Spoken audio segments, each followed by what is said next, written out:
Seminar, doesn't it? All right, so let's get to it this morning. First of all, if you don't have a notebook, raise your hand. If you don't have something to write on, great. Find a human nearby, because today what we're going to share with you is probably worth writing down. So you want to definitely capture it. Years ago, I met a very, very successful man. He taught me something I never forgot for the rest of my life. He said, Tony, whatever you do in your life, whenever you find you're going to go someplace where there's some great ideas, some great resources, he said, always make sure you take a pen and paper. He said, because what you want to do is you want to be able to capture those ideas and cement them to paper so you can review them in the future. In fact, what he got me to do was to keep a journal, and I would highly encourage you, by the time you come to the next management session, or maybe even during a break today if you wanted to get yourself a hardbound journal. Hardbound journal meaning not a loose leaf. And you can get those in all kinds of stationery stores, some religious bookstores. And the bottom line is, if you keep a journal, you don't even write it every day, but when you get thoughts or ideas, you capture it there, you can't believe what'll happen. You'll start to accumulate a wealth of knowledge and ability and skills and resources that not only will help you, but you can help other people as well. I've been keeping journals myself now for about a dozen years. And I go back and review my life, and it has two real values, I think. One is, it gives you a chance to really see how much you've grown. Because how many of you have kids? I'm curious. How many of you have somebody come up and say, boy, your kid's really growing? You go, really? Because you're so close to them, you don't notice it as much. How many found that to be true? Guess what? It's even worse with yourself. Sometimes we don't give ourselves credit for the amount that we're growing, but I'll tell you one thing, if you keep a journal, it won't be hard to see how much you're growing. Because you'll see the kind of goals you had back then, the kind of things you thought back in those days, and you'll begin to see the evolution of your growth. Also, I personally believe that if life's worth living, it's worth recording. And it's an incredible gift to give to your children, because someday they get to know exactly how you were at different times in your life, and they get to learn your lessons without having to go through it. So I highly encourage you to do that, but as a very minimum, let's make sure we take notes. You guys ready to crank? Thanks. Let's do it. So this whole weekend is about connecting and communication. Really, it's about communication and relationship, how to make everything more worthwhile. And the technology that we're going to share with you this weekend has a unique name. We call it reality bridging. Reality bridging. I'm going to make you go into a deep trance trying to figure out what that means, right? We're going to clarify it for you. But reality bridging, it's the technology of vital communication and true freedom. Because what you're going to find is, there's going to be a vitality in your communication when you start using the techniques we're going to teach you. And there's going to be a sense of absolute freedom where you can share with somebody what your real feelings are and never, ever offend them. They won't have to hear you and cry and feel bad. And you won't feel so bad either. We want to make sure that communication is vital, that you're always connecting, that you feel good when you're communicating, so does the person you're communicating with, and it produces results. That's our outcome. And to be able to do that without having to worry creates an unbelievable level of freedom for people. Because how many of you, be honest, have felt feelings at times and you were upset, but you didn't share it because you didn't know how, or you didn't share it because, well, you thought, well, maybe it's really about me, or you didn't share it because you didn't want to offend somebody even though you were mad or upset. How many of you had that experience in the past? And when you don't share something, what happens when you just keep it inside and build it up? Yeah, it festers. Does it get better or worse? It gets a lot worse, and eventually what happens, then you blow up about something that could have been handled so much easier along the way. But then there's the other approach, which is you're looking for things on a regular basis to be able to give people feedback about. And some people develop that habit. Or you communicate in a way where basically you're communicating your feelings, like you're upset, but do you always have all the information? No. And so you're making a decision about how to feel based on false information. How many of you have ever gotten upset and later on felt a little dumb because you found out you were upset about something really shouldn't have been upset about? So one philosophy says, keep it inside. The other philosophy says, well, get it out. Well, what if you get it out and then you find out you were wrong? By the way, do we like being wrong? No. So then what would we probably do? Justify, defend? Well, yeah, I didn't know that, but if you've done that before, right? And that does not make a relationship work. Plus, that person gets upset. It's kind of like, anybody ever come up to you and say, why are you upset? And you go, I'm not upset. You go, no, yeah, you are. You go, no, I'm not. Yes, you are. Well, I'm getting upset. Okay, that also happens unless we're really clear. So what we're really going to do is we're going to start our whole basis of studying of communication to remember one thing, and write this in your notes if you would, and that is the quality of your life is directly related to the quality of your communication. The quality of your life is the quality of your communication, period. The quality of your life is the quality of your communication. Now, pretty basic idea, nothing earth-shattering, but I'm here to tell you that's your entire life comes down to this. The quality of your entire life comes down to the quality of how you communicate. With whom? No. With whom first do you think it determines how you... That's right. The quality of your life starts with the quality of how you communicate to yourself. That's where it all starts. How you feel is not based on the environment. Is it based, like how you feel, is that determined based on, like, whether or not you have lots of money? Yes or no? I get a little mixed reaction on that one. They go, well, no, it's not. No, absolutely not, no. How's that for incongruent communication from a lot of you, right? Okay, some of you have a little mixed feelings about this, don't you? But let me ask you a question. How many of you know somebody who has tons of money and is still not happy? Ah, interesting. How many of you know somebody who doesn't have any money at all but seems to be very happy? So does money determine your happiness, yes or no? How many know if you had lots of money, though, you'd be happy, you're different? Okay. If I had your money, I'd be happy, no problem. Give me your money and we'll try, okay? People say money can't buy happiness, don't know where to shop. No, see, that's not going to do it, is it? It's not the money, it's how you communicate to yourself about money, your lack of it, or the abundance you think you have. By the way, can people have an abundance but communicate to themselves that they're still in scarcity, yes or no? Yes. Absolutely. So money doesn't do it. Is how you feel determined by whether or not the weather is good? Yes. Oh, really? Are there people in freezing weather who are very happy, yes or no? Are there people in hot weather that are very happy, yes or no? Are there people that are in either one of those weathers in the opposite degree that have opposite feelings? Has that transferred you out yet? Yes. See, the weather doesn't determine it. Is it, whether you're happy or not, determined by whether or not other people say they love you? You go, yes, but it shouldn't. So you sit there and should all over yourself, huh? Okay. Okay. You're right, it probably shouldn't, but a lot of us connect that real directly. But I got a question for you. Somebody comes up to you and they tell you, I love you. Or they come up and they hug you. Or they look at you that certain special way.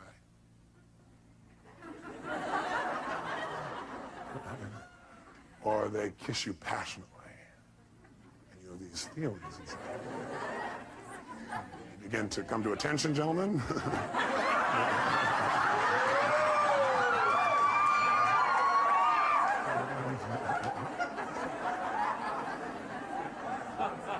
Now, when all that stuff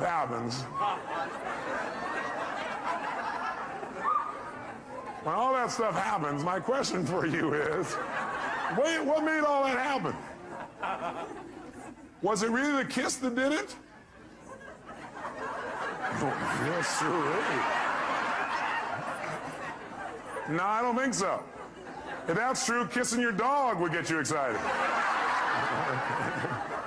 It wasn't a kiss. It was the meaning you associated to that particular moment when tissue touched tissue in that unique way. That's really it, isn't it? It isn't actually... Yes! It isn't actually the event itself, is it? It is rather what we communicated to ourselves about that event. Somebody hugs you and you feel good. Do they make you feel good, yes or no? No, what makes you feel good is you've got a set of rules inside your head that say if somebody touches me quite like this, they look like that, sound, smell, feel like this, then I get to say, ooh. Okay. And so you say, okay, it's time to feel good, and your brain goes, and you start feeling good. All right? So the bottom line is we determine how we feel by the way we communicate to ourselves, by the meaning that we communicate about a situation. See, it's not the event that determines how we feel. It's the meaning that we associate to the event that determines how we feel. And that meaning is something we create and we communicate to ourselves. If you're upset about anything, all upsets come down to the meaning you associate to something. If you're upset about something, it's because you're thinking, well, that's because this means they don't care about me, or this means I'm no longer in control, or this means I'm not respected, or this means. All upset is based on a meaning. And how many times have you been wrong when you linked up the meaning? Anybody been wrong, yes or no? Yes, this means yes, I'll guide you through this, okay? We've all been wrong.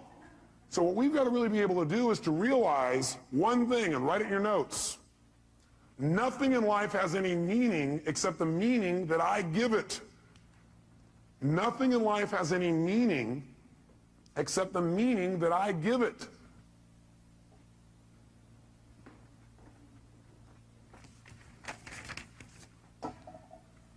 Nothing in life has any meaning except the meaning that I give it. You're the one that puts the label on what things mean. And the last time you were with me, I gave you a phrase when we talked about transformational vocabulary. If you recall, transformational vocabulary is the idea that we get all these pictures and sounds and feelings and sensations start to come in our body, but we don't know what it means till we put a label on it. So you get all these things and they feel uncomfortable, they feel kind of painful, and you call that humiliation. Will that intensify the feeling more than if you say, you know, I'm a little frustrated? Yes or no? You better believe it. The label we put on our experience becomes our experience. And we are the person doing the labeling. Now, granted, I'll agree that most of us are on automatic pilot.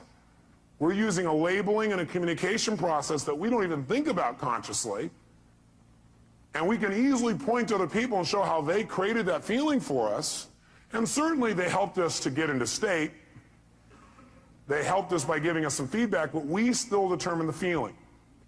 I'll give you an example. I was in Hawaii recently. I couldn't believe it. I read this article, and then I saw the thing on TV where they interviewed this guy. He was out swimming, and the shark came and bit his leg off. Yeah. You'd think he'd be fairly upset.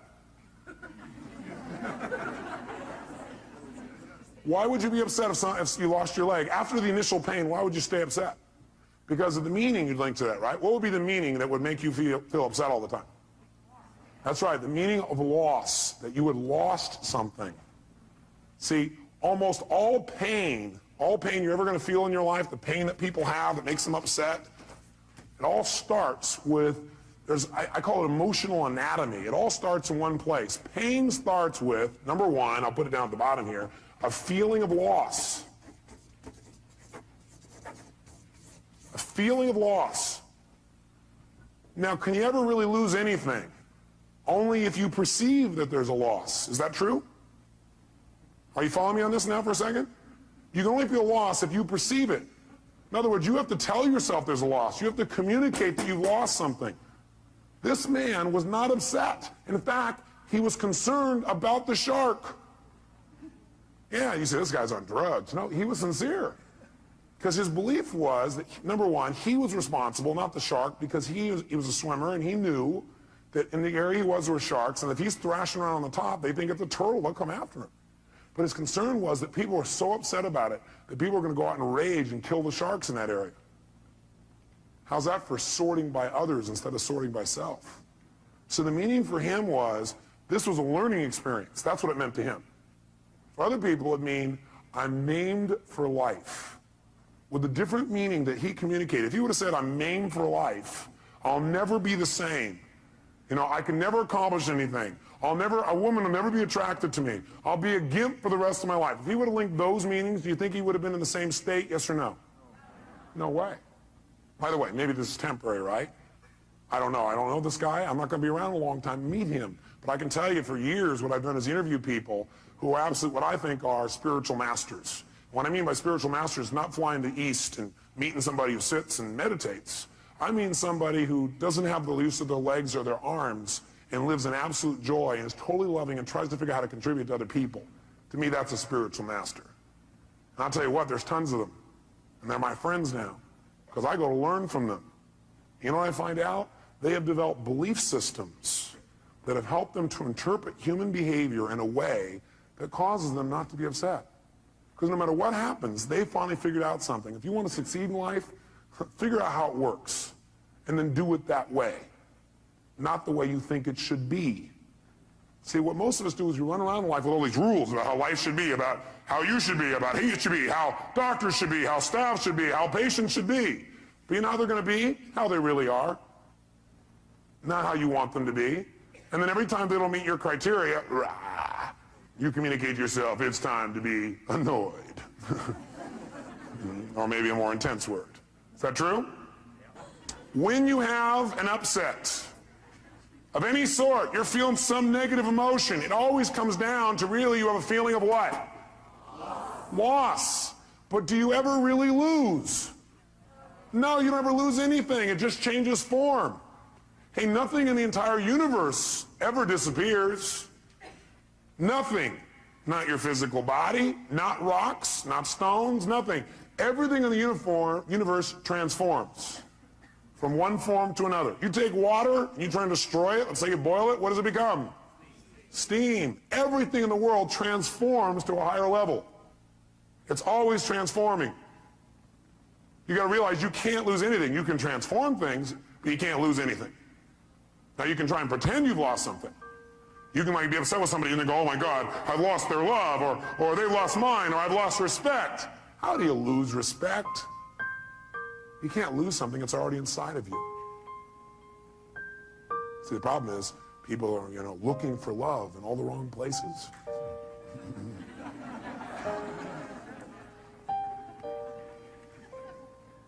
Love is not something you have to go looking for when it's where you come from. A friend of mine said that, Michael Hadley. I thought, wow, what a great thing to remember. Love is not something you have to go looking for when it's where you come from. So you can't lose something. Everything you thought you'd lose is already inside of you. See, if you don't feel respect, it's because you aren't choosing to focus on being respected. You're not communicating to yourself you should be respected. What if I said something to you? I said it in a way that made you feel disrespected. It made you feel disrespected, or you took what I said, managed to interpret it, represent to yourself, and communicate to yourself that my saying it in that tone of voice means I don't respect you, therefore you can't have these feelings. Does that make any sense? No. Do we do it all the time? Yes. Do we want to continue to do it? No. Okay? We want to change that. You can't ever lose anything. Now you can perceive you've lost something. By the way, do some people who've not lost a limb, not lost their eyesight, not lost anything, feel like they've lost over little stupid things, yes or no? Some people feel lost about something they never even had in the first place. Like they had this goal and it didn't happen. And then they go, shh, I lost my goal. You never had it. Or they had this expectation. Most upsets are about expectations that aren't met. Isn't that true? You expect somebody to do something. You expected yourself to do something. You expected life to do something. You expected the weather to be a certain way, and it didn't happen. You go, oh, I lost out. How could you lose out on something you never had? You must have been very confused. So you can't lose. But if you want to feel bad, what you have to do is have the illusion of loss. Create the illusion of loss. That's all you have to do to feel bad. So I'll guide you on how to feel bad. Step one, feel bad. Create the illusion of loss. I want you to make sure you take notes. The next time you want to feel bad, you know what to do. Okay? Now, after the illusion of loss, what that usually does is that creates the second major emotion in the anatomy of human emotion, and that is feeling of hurt. Feel hurt. And usually what happens is people don't notice the loss thing. They notice they feel hurt. If they're sensitive. Because this stuff happens pretty fast, doesn't it? Like we've forgotten it's loss. All we know is we feel hurt. Anytime somebody feels hurt, what it really is, they have a sense of loss about something. They lost out on their expectation. They lost out on what they thought they had. They think they've lost out on something else. They think they're missing out. They think something has changed. They think they're losing something. And they feel bad. They feel hurt. How many have felt hurt in a personal relationship? Great. Tell me, raise your hand and tell me, what did you feel hurt about? Give me an example. Yes, sir. You felt hurt about dishonesty, meaning you felt this person had been dishonest with you. Now, are we absolutely certain that this person was dishonest, that he felt that was dishonest? Yes or no? Is it possible this person was not dishonest, but rather he interpreted their behavior as dishonest? Yes or no? Yes or no? Yes. I had a conversation with my mom not long ago. I couldn't even believe it. She was like all hurt. She said, I'm really, and she went to the next level. I might as well tell you what it is. Most people, by the way, don't stay in hurt. They manage to immediately amp up into anger. Is that true? That's right, and that's the third emotion. So if you're angry, what you really are is what? Hurt, which means you really just have a sense of what? That's really it. So my mom was upset. I was like, what are you upset with me about? I mean, what did I do? She goes, well, she does flowers for seminars. And she asked me if I would contact this hotel and have the hotel like use her services. And I said, I'd be willing to, but I don't think they do that. I mean, they never do it for us. Well, she talked to somebody else, and that somebody else told her that the hotel does it all the time, and they contract with somebody else, so your son must not really care about you. Now, she was also in a very stressful state. Does the state we're in and just our normal life affect the way we interpret meaning? Yeah, she was stressed about a bunch of other things, so while she's in a stressful state, somebody said this to her, and she went, oh, my son, he just thinks I'm a pain in the butt. He just wants to get rid of me. He must be ashamed of my work. He must not like my flowers. She created all this wonderful stuff. Can we create all kinds of shit in our head? How many are good at creating shit in your head? Okay. All right. Good. I am too. We all are. I'm not picking on my mom, trust me. Oh boy, it's on video. Now I'm really in deep shit. She taught me everything I know. She did teach me a good deal of what I know. Gave me a great foundation for my life. Point is, though, seriously, is she's all upset. And she thought that I had lied to her. Now, first of all, when she said I had lied to her, what do you think happened to me? Like, me, honesty is one of my highest values. I'm probably too honest. I tell people everything. Right? What? Right? The fact that she questioned my honesty. How many of you, somebody questioned your honesty and you know you're honest? I mean, that really upsets you. What do you think I got when she said that? Angry. How could you say that? And plus, I just did all these things for you. And I started remembering all the stuff I was doing for her, and I said, I have never lied to you in my life. Well, maybe when I was a little kid, but not since then. I said, what are you talking? I can't even believe that. Why was I angry? Because I felt what by her statement? And I felt hurt because I had a sense of what? Loss. And my loss was, how could we lose that connection of knowing who each other are? I'm my own mom. I mean, I'd do anything for her. I just got done doing this unique thing for her that, I mean, blew her out of her shorts. She didn't ever expect it. Right? Blew her out of her shorts. Interesting picture.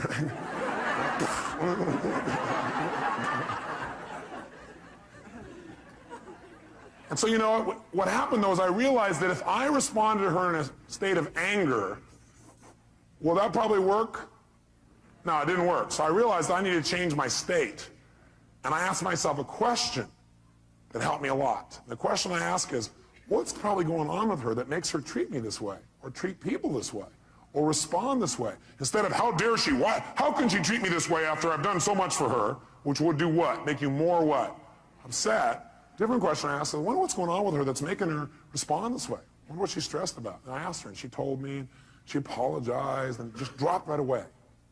I'm here to tell you a belief I want you to remember for the rest of your life, that if all you do is remember this out of the whole weekend and really remember it at the right times, it'll change the way you communicate with other human beings.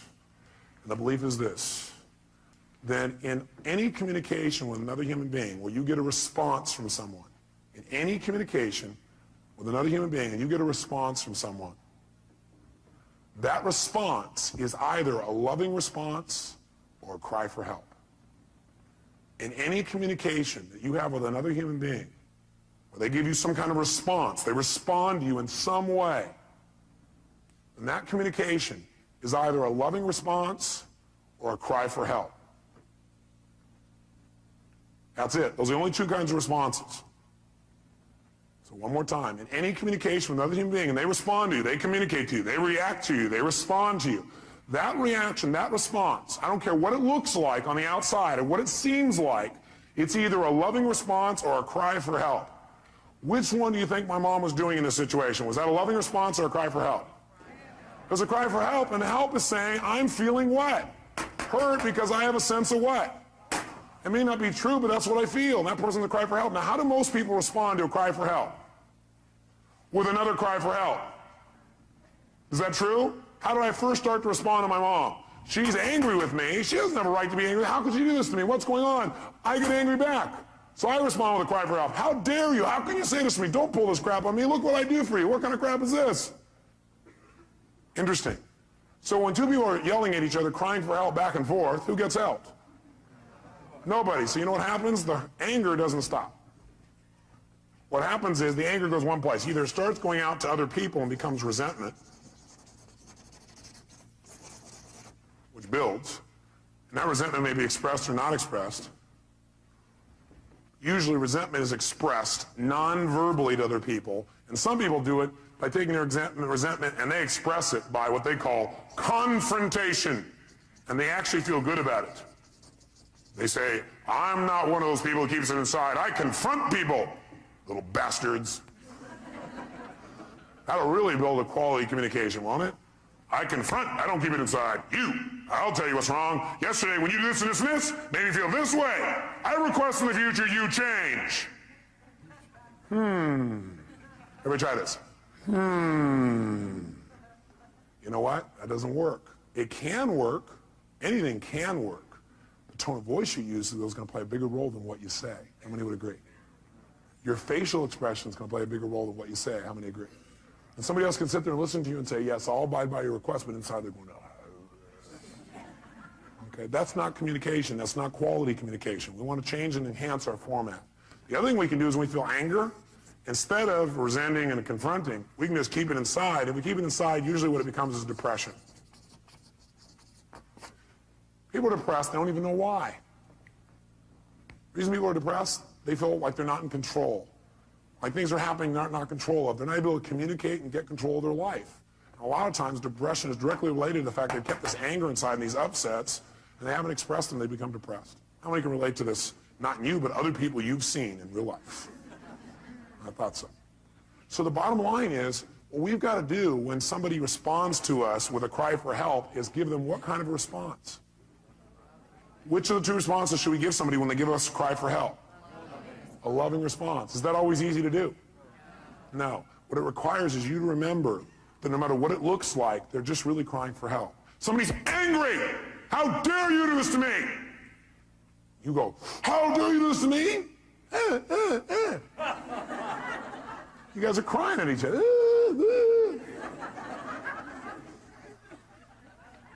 How dare you do this to me? You should go, you should picture that. When how dare you do this to me? You son of a... Why do you always... And you come back and go, I hear you. I appreciate you. I love you. That's not my intent. How can we make this work? I'm willing to make it work. Thanks for sharing your real feelings with me. Let's do it. What do we need to do to make it work? How can we make you feel better? Because I'm committed to that. Well, you're there. I know. How can I make you feel better? How can I make you feel better? How can I make you feel better? Because I love you.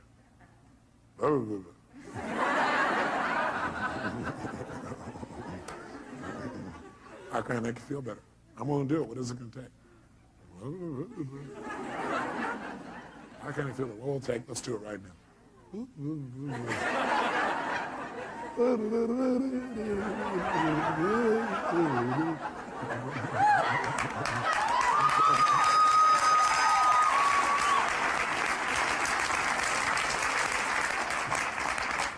Get the idea?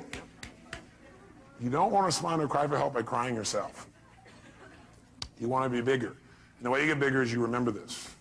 You remember it, you use it, you make it work. Okay? This will change your life. That one belief, if you also execute it. And you know what you're going to learn today? You're going to learn some skills today that are so easy and so simple that all you got to do is commit to making them a habit so you don't have to think about it anymore. Your life will change forever. Your personal life, the way you communicate to yourself, your practice, your team, and most of you are already so bonded, you're incredible. But is there always a deeper level that we could pursue, yes or no? There's always a deeper connection. And if it's possible, should we pursue it? Yeah, why not have more ecstasy? Why not be closer? Why not be more loving? Why not be more connected? Why not do more? Why not create more? Why not make it happen? Why not? Why not us? Why not now? That's what we're going to do today. So get the feeling for what it is. It all comes down to meaning. We change the meaning, we change it all. I'll give you an example, too. When I was on my first book tour, this woman calls me up on the phone, right, on the radio, and I love doing the radio responses. I love, like, real fast, being able to help people. So this woman calls up and she goes, Mr. Robbins, she goes, I've tried everything. I'm so upset. I'm depressed all the time. I've been depressed now for 7 years. I said, gosh, how have you accomplished that? She goes, what? I said, how have you accomplished that? I mean, that's pretty amazing. I said, are you depressed even when you sleep? She goes, when I sleep? What I'm doing is breaking her what? Remember? Pattern, interrupting her pattern. That's all you got to do. If you respond to people go, oh man, I'm sorry you feel that way, and that's not enough. Sometimes you got to interrupt the pattern, tease them, and be loving, but tease them. Because if you just go, oh, it's okay, they're getting a lot of feedback. They're being rewarded for feeling bad. Is that true? So you got to be careful. You got to be loving, but you got to be fun and loving. So that would be my response. A loving, fun-loving response. An outrageously fun, loving response. That'll break their pattern. Do something they don't expect. So I said, well, what's the challenge? You go, well, it's because my boyfriend left me 7 years ago. He left me. He took my whole life. I said, he took your whole life? Because, yeah, I gave him everything. I said, everything? You kept your voice, I hear. So, well, you know, he gave me everything. My whole life's run forever. Why is she in pain? That's right. She feels tremendous depression, actually, because she's been angry, because she really felt what? Hurt, because she has a sense of what? Are there people who end a relationship and don't feel a sense of loss? Yes or no? Yes, because you have to tell yourself it's a loss. You have to communicate it's a loss. How many found that in the past what you thought was a loss was actually your gain?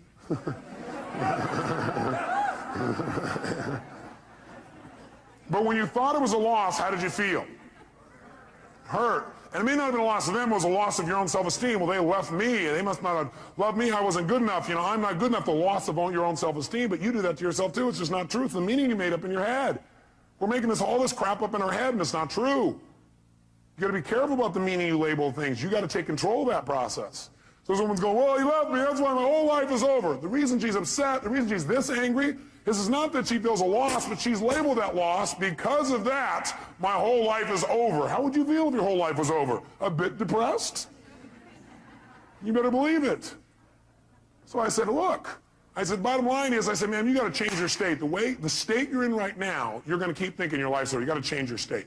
She goes, yeah, well, I tried. I said, what have you done? She goes, well, I've taken drugs. I said, well, you know, what else have you done? I've seen my therapist for years now. I've done this. I said, you know, stop. I started yelling on the phone on the radio, right? And I can imagine her face going, what, is he crazy? What's going on? I said, you listen to me right now. You want to change this? You do exactly what I say. When I say now, you put the phone down, and you run outside, and you just yell 2 words at the top of your lungs, over and over again. Next! Next! Next! As you think about your old boyfriend. And at first she was like in a deep trance with no reaction, right? And all of a sudden I heard this chuckling. She's laughing hysterically. Right? She starts to laugh. I said, just yell next. Go out there and look around, see men, and go next. As soon as she started laughing, I said, think about your old boyfriend. She starts laughing. Think of your old boyfriend. She's laughing. Think of your old boyfriend. Laughing. Think about your old boyfriend. Pretty soon when she thought of her old boyfriend, guess what she began to do? Laugh. Right? Now, am I belittling the relationship? No. But do you think if she laughs when she thinks about it, she'll be able to deal with it better than if she cries? You better believe it. See, our state affects a lot of the meaning we link to things. When we're stressed, well, we can make out the worst situation out of virtually anything, can't we?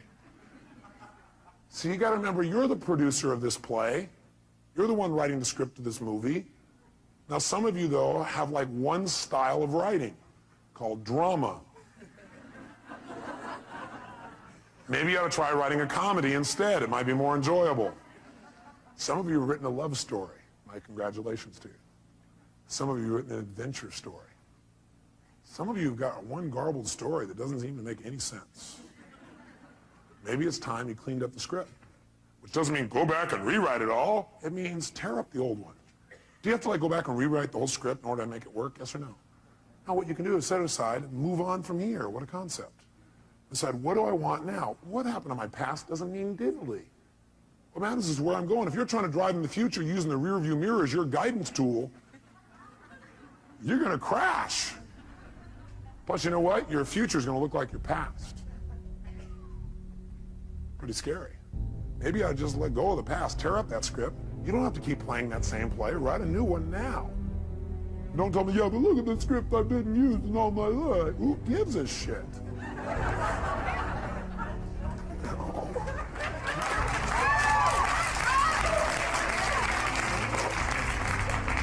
Put it in the circular file and write a new one.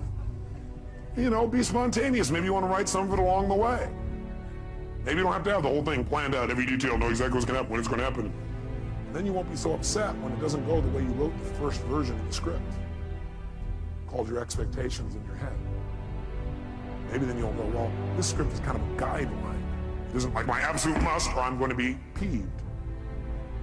Maybe that would help things a lot. See, the whole key is the quality of life is the quality of communication.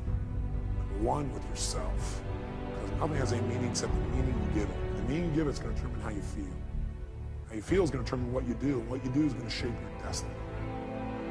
See, if I interpret this means this person doesn't love me, and now all of a sudden I'm going to feel lousy about it, and I'm going to do things either verbally or non-verbally to get back maybe. Or at the very worst, I'll withhold my emotions because I don't want to be hurt again. Does that withholding make my relationship better, yes or no?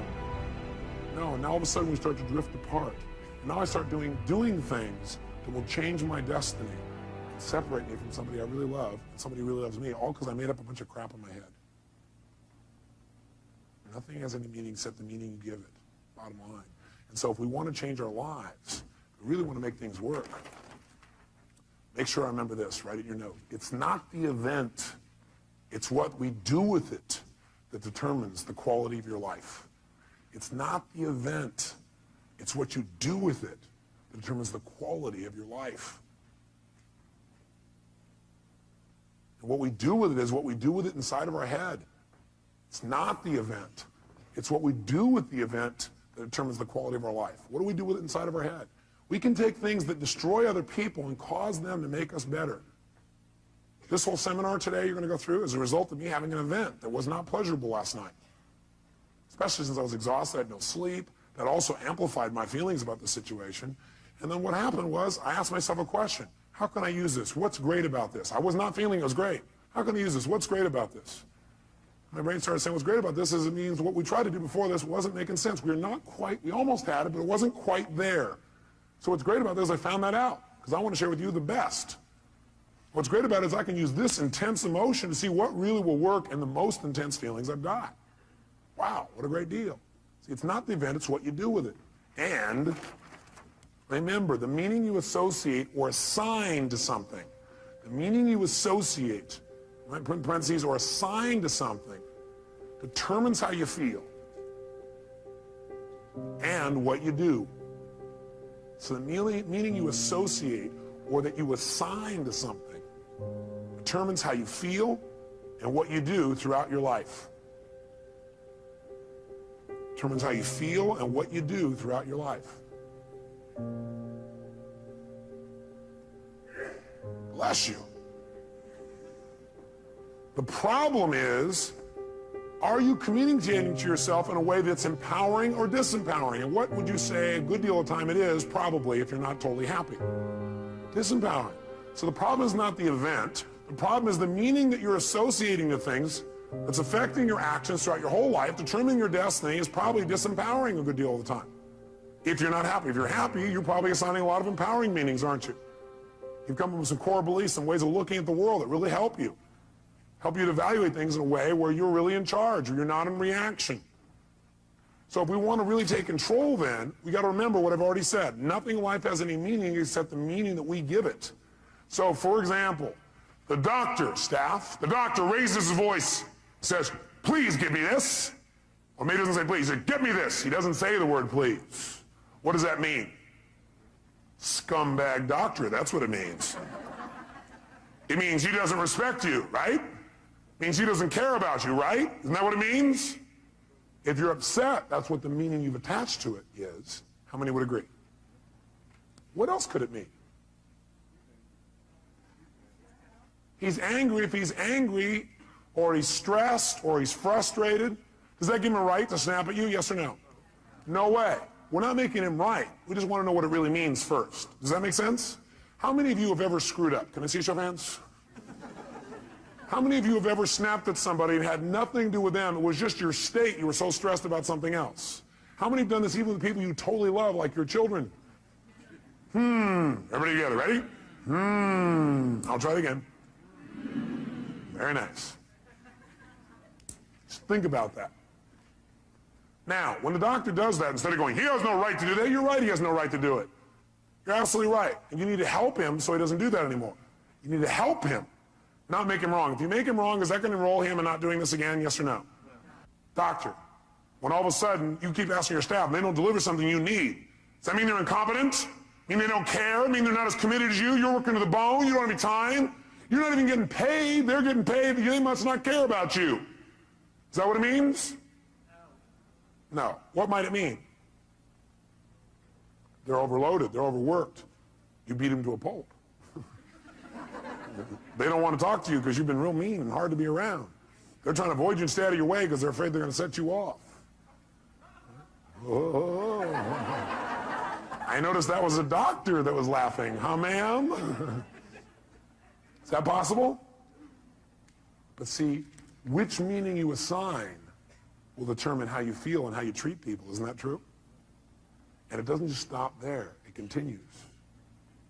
Because the truth is, most of you don't communicate all that you feel, and it's a good thing. Because words spoken in a moment of anger, some words like that are never forgotten. Now, that's not true. You can forget them, but people think, I'll never forget that. They keep telling them, I'll never forget that. I'll never forget that. I'll never, never. I will not forget that. And they work real hard to remember it. But how many of you have forgotten your own home telephone number, address, or how to spell the word the? So you can forget, can't you? Yes. Actually, forgetting is a very useful tool. I may want to teach you before the weekend's up the power of forgetting. Not forgiving, forgetting. Ready?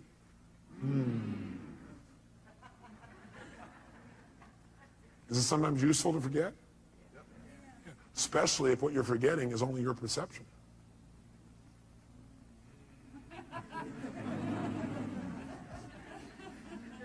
Especially since your memories are nothing but myths anyway.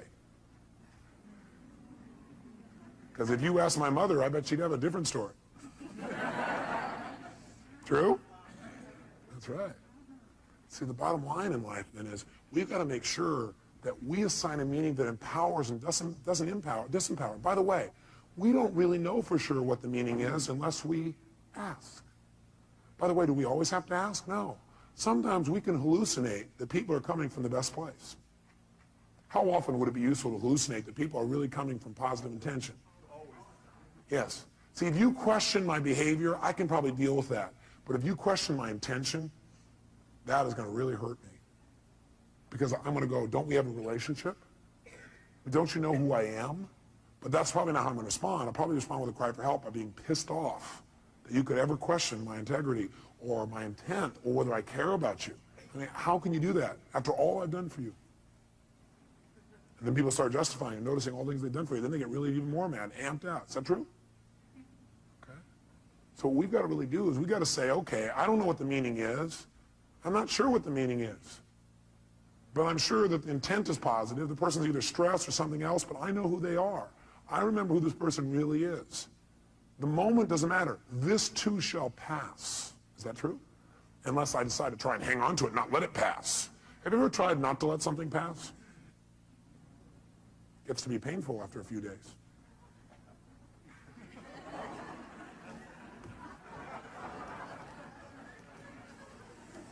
You come home. You caught that one, huh? That's good. That's right. You come home and your spouse is watching TV again.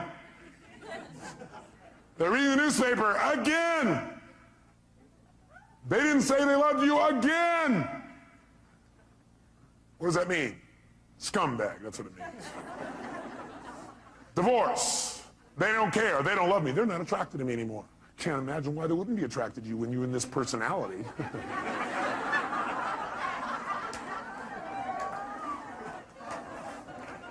Probably looks at other men, looks at other women.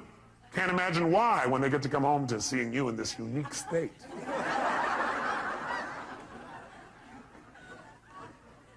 Because they don't have very good taste, that's why.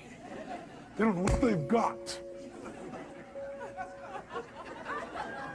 Maybe they know what they've got. Maybe that's why they're looking.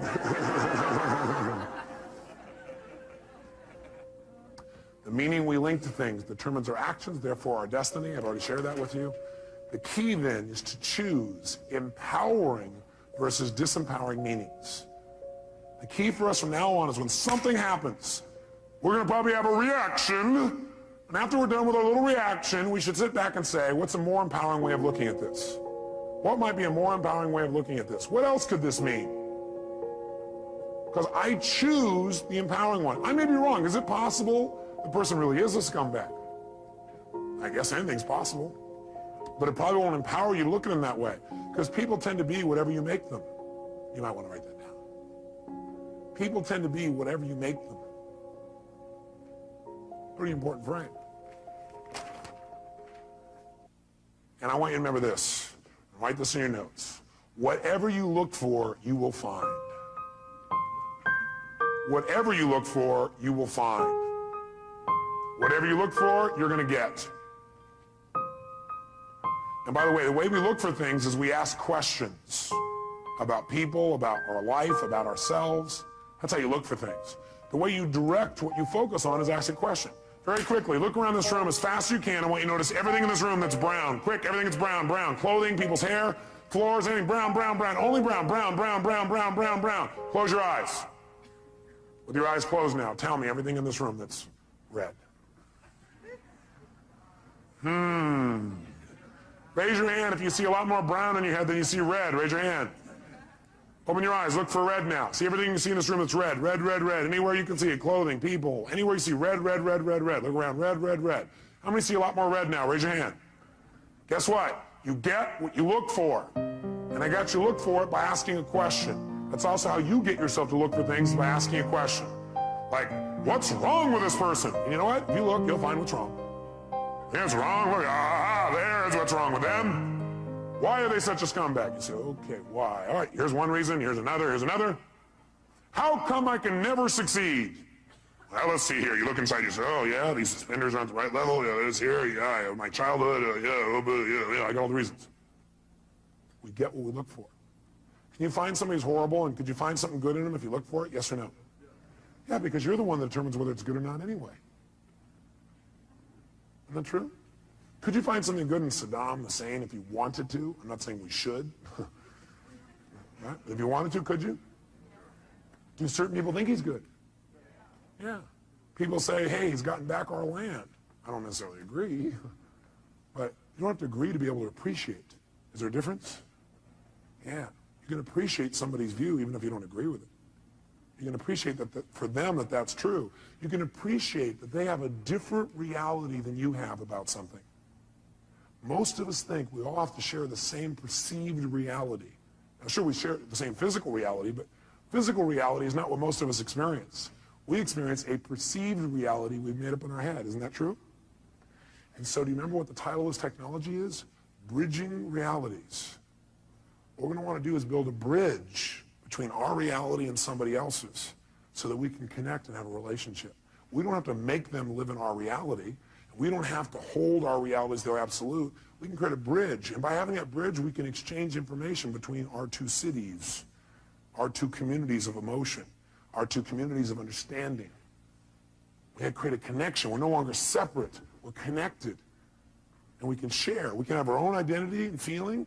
We can also connect and share. There's no limit. We can do it at any moment. All we have to do is choose to cross the bridge. That's all we got to do. Bridge the reality. I'm going to show you how to do that with people for the rest of your life. It'll change your life like few things you've ever learned in your life. It'll be so simple. But it starts with this basic philosophical understanding. The way you feel is based on the meaning you give things. You are the one giving the meaning no matter what. You know it feels like somebody else. And the question is, are you doing an empowering meaning or a disempowering meaning? And if you say, yeah, but look, I got proof. I got proof that what I'm saying is true. Do you want to be in right, or do you want to be in a relationship? Do you want to be right, or do you want to be in love?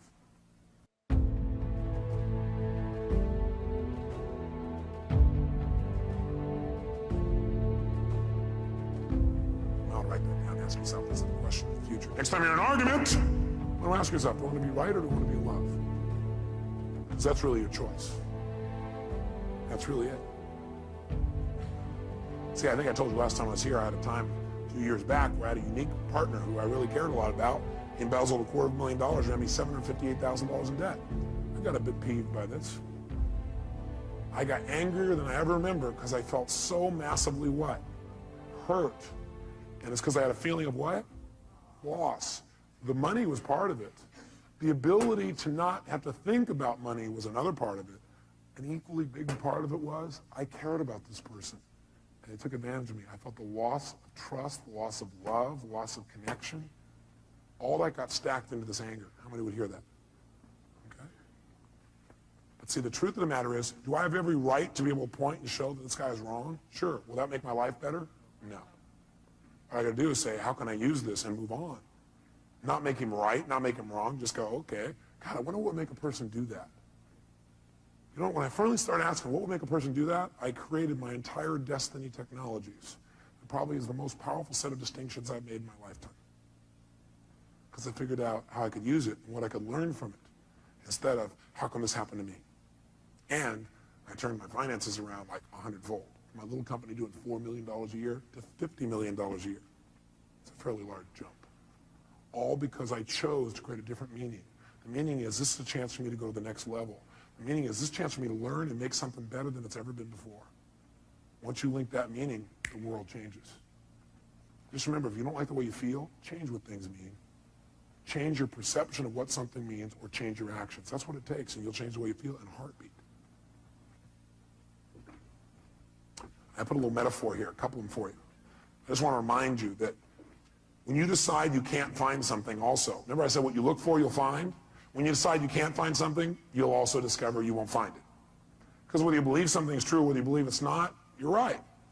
How many have had the experience of having somebody say to you something like, can you find me the salt? And you think to yourself, hey, would you go in the cabins and get me the salt? And as you're walking there, you're thinking, I don't know what the salt is. And you walk up there, you open up, I don't know what it is. And you really do look, don't you? You really look. But you already have this belief that says, I can't find the salt.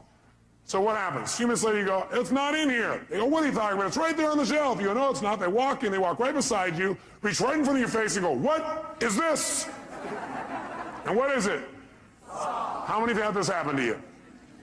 Now, the salt wall's already there. You said, Tony, what I look for, I'll find. Yes, what you look for in earnest, you'll find. See, what you really want the answer to, you'll get. But you go, why am I so happy? But you really don't want to know the answer, you're not going to get the answer. Or what's really great about this person? You won't get an answer. It's only what you seek for in earnest. If you don't look for something, you won't find it. You're right. If you don't commit yourself to finding it, you won't. Good thing for you to remember. What do you do when an upset happens? Well, let me give you an example of what I learned from racing school. Changed my whole life. I race cars, formula cars. And so I went to several different schools, by the way, to do this. And I'll never forget, in my first school, the first thing they really taught us at this one school for racing is they said, the first thing you got to do is you got to know how to recover.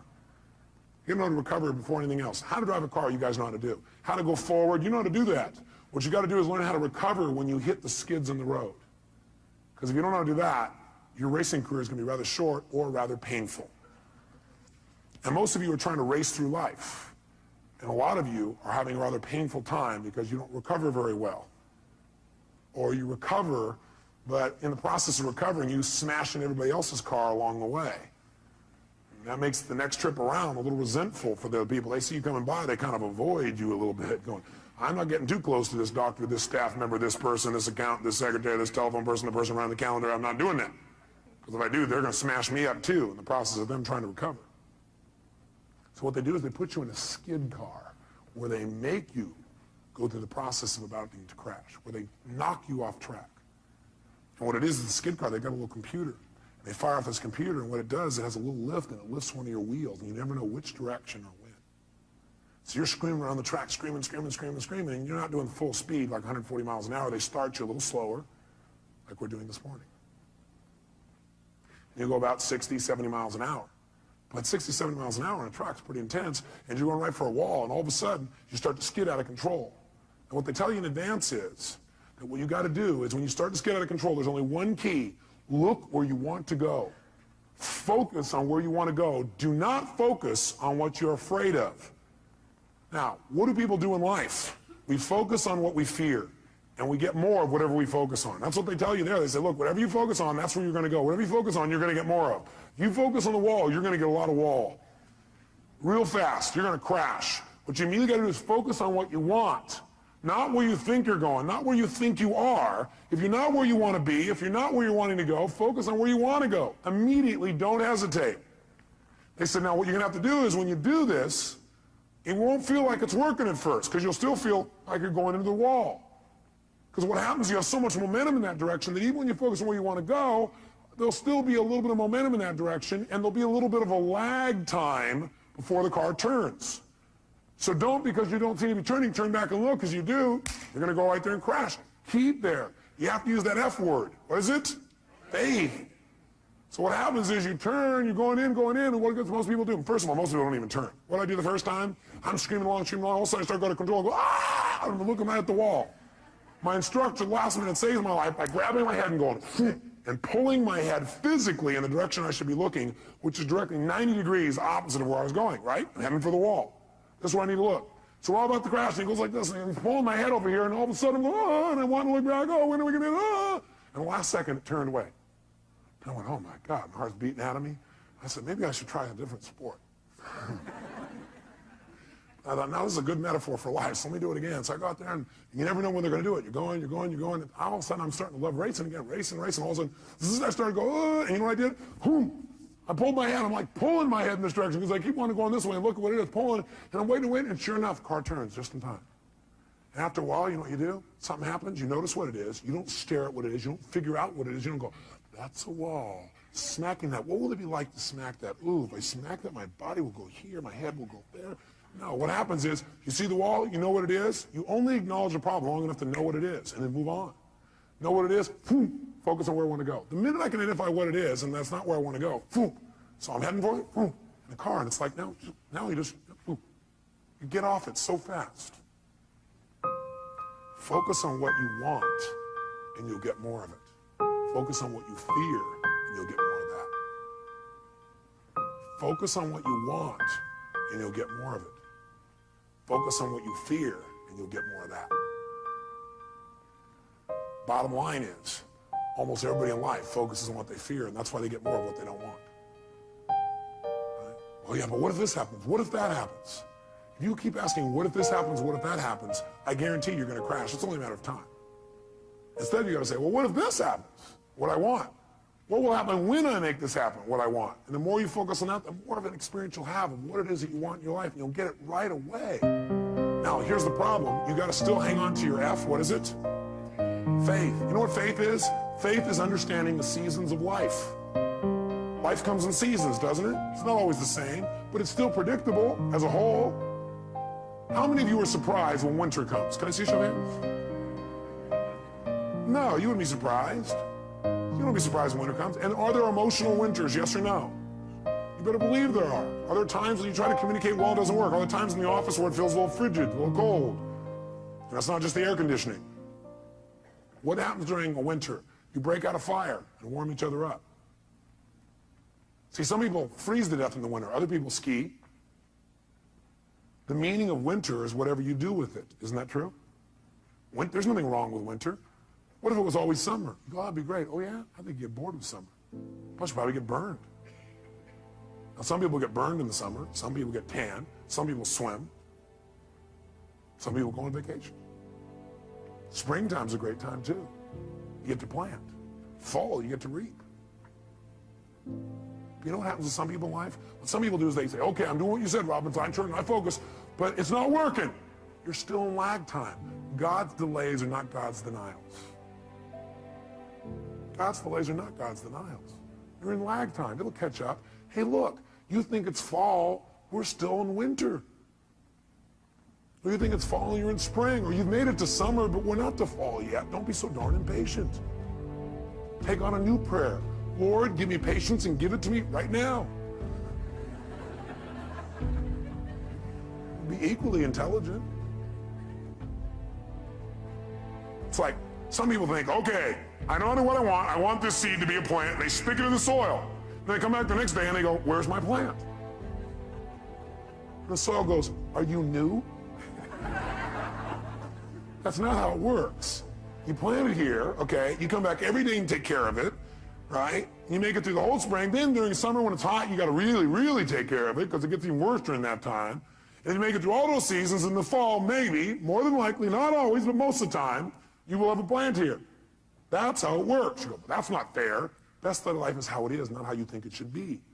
Because if you're coming back each day, the plant will see you come and start laughing, you know, giggling. Look at this guy. What's the matter with him? Why don't I have it yet? Lag time, that's why. Don't make yourself wrong because you're doing the right things and you don't see the results yet. It takes time.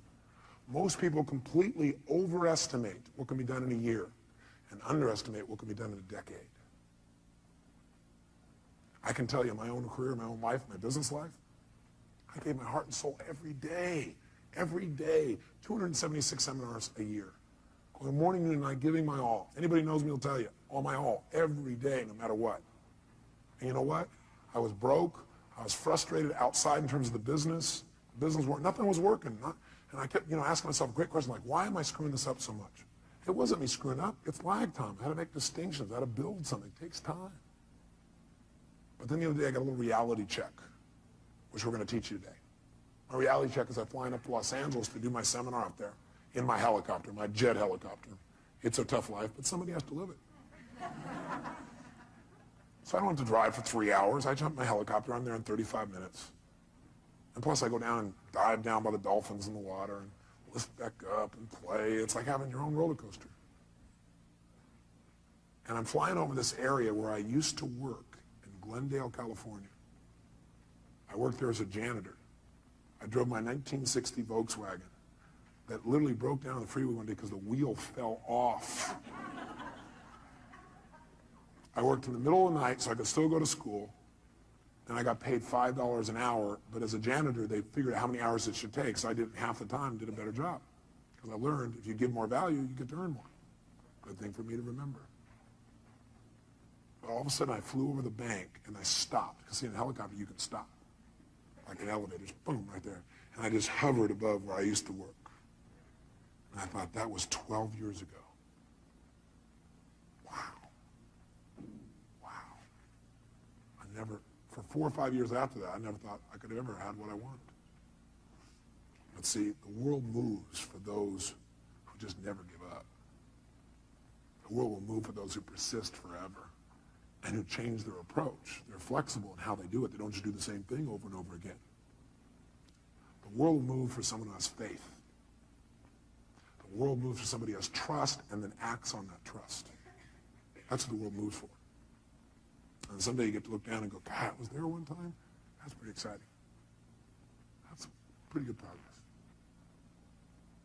See, just because you didn't get it when you want it, you may have overestimated in the short term and underestimated your long-term power and potential. Something you might want to remember.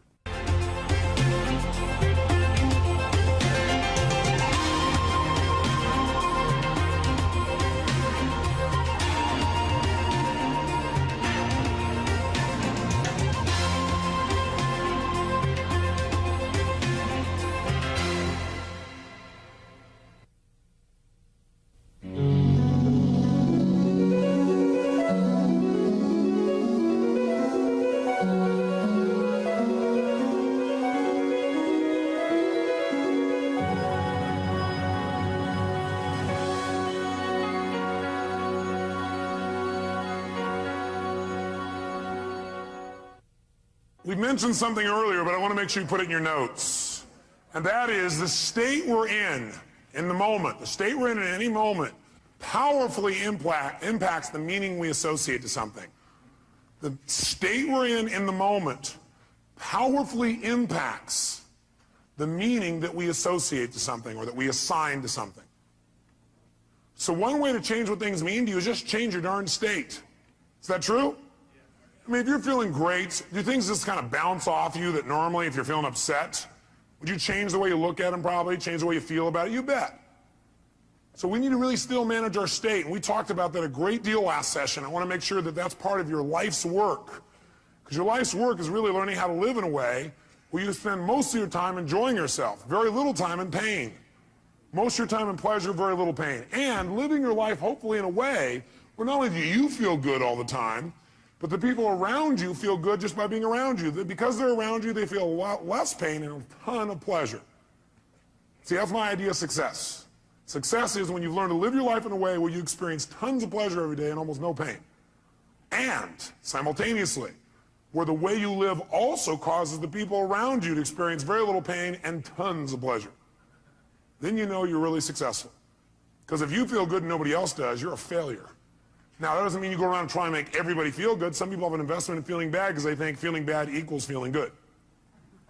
Are there people that believe that, yes or no?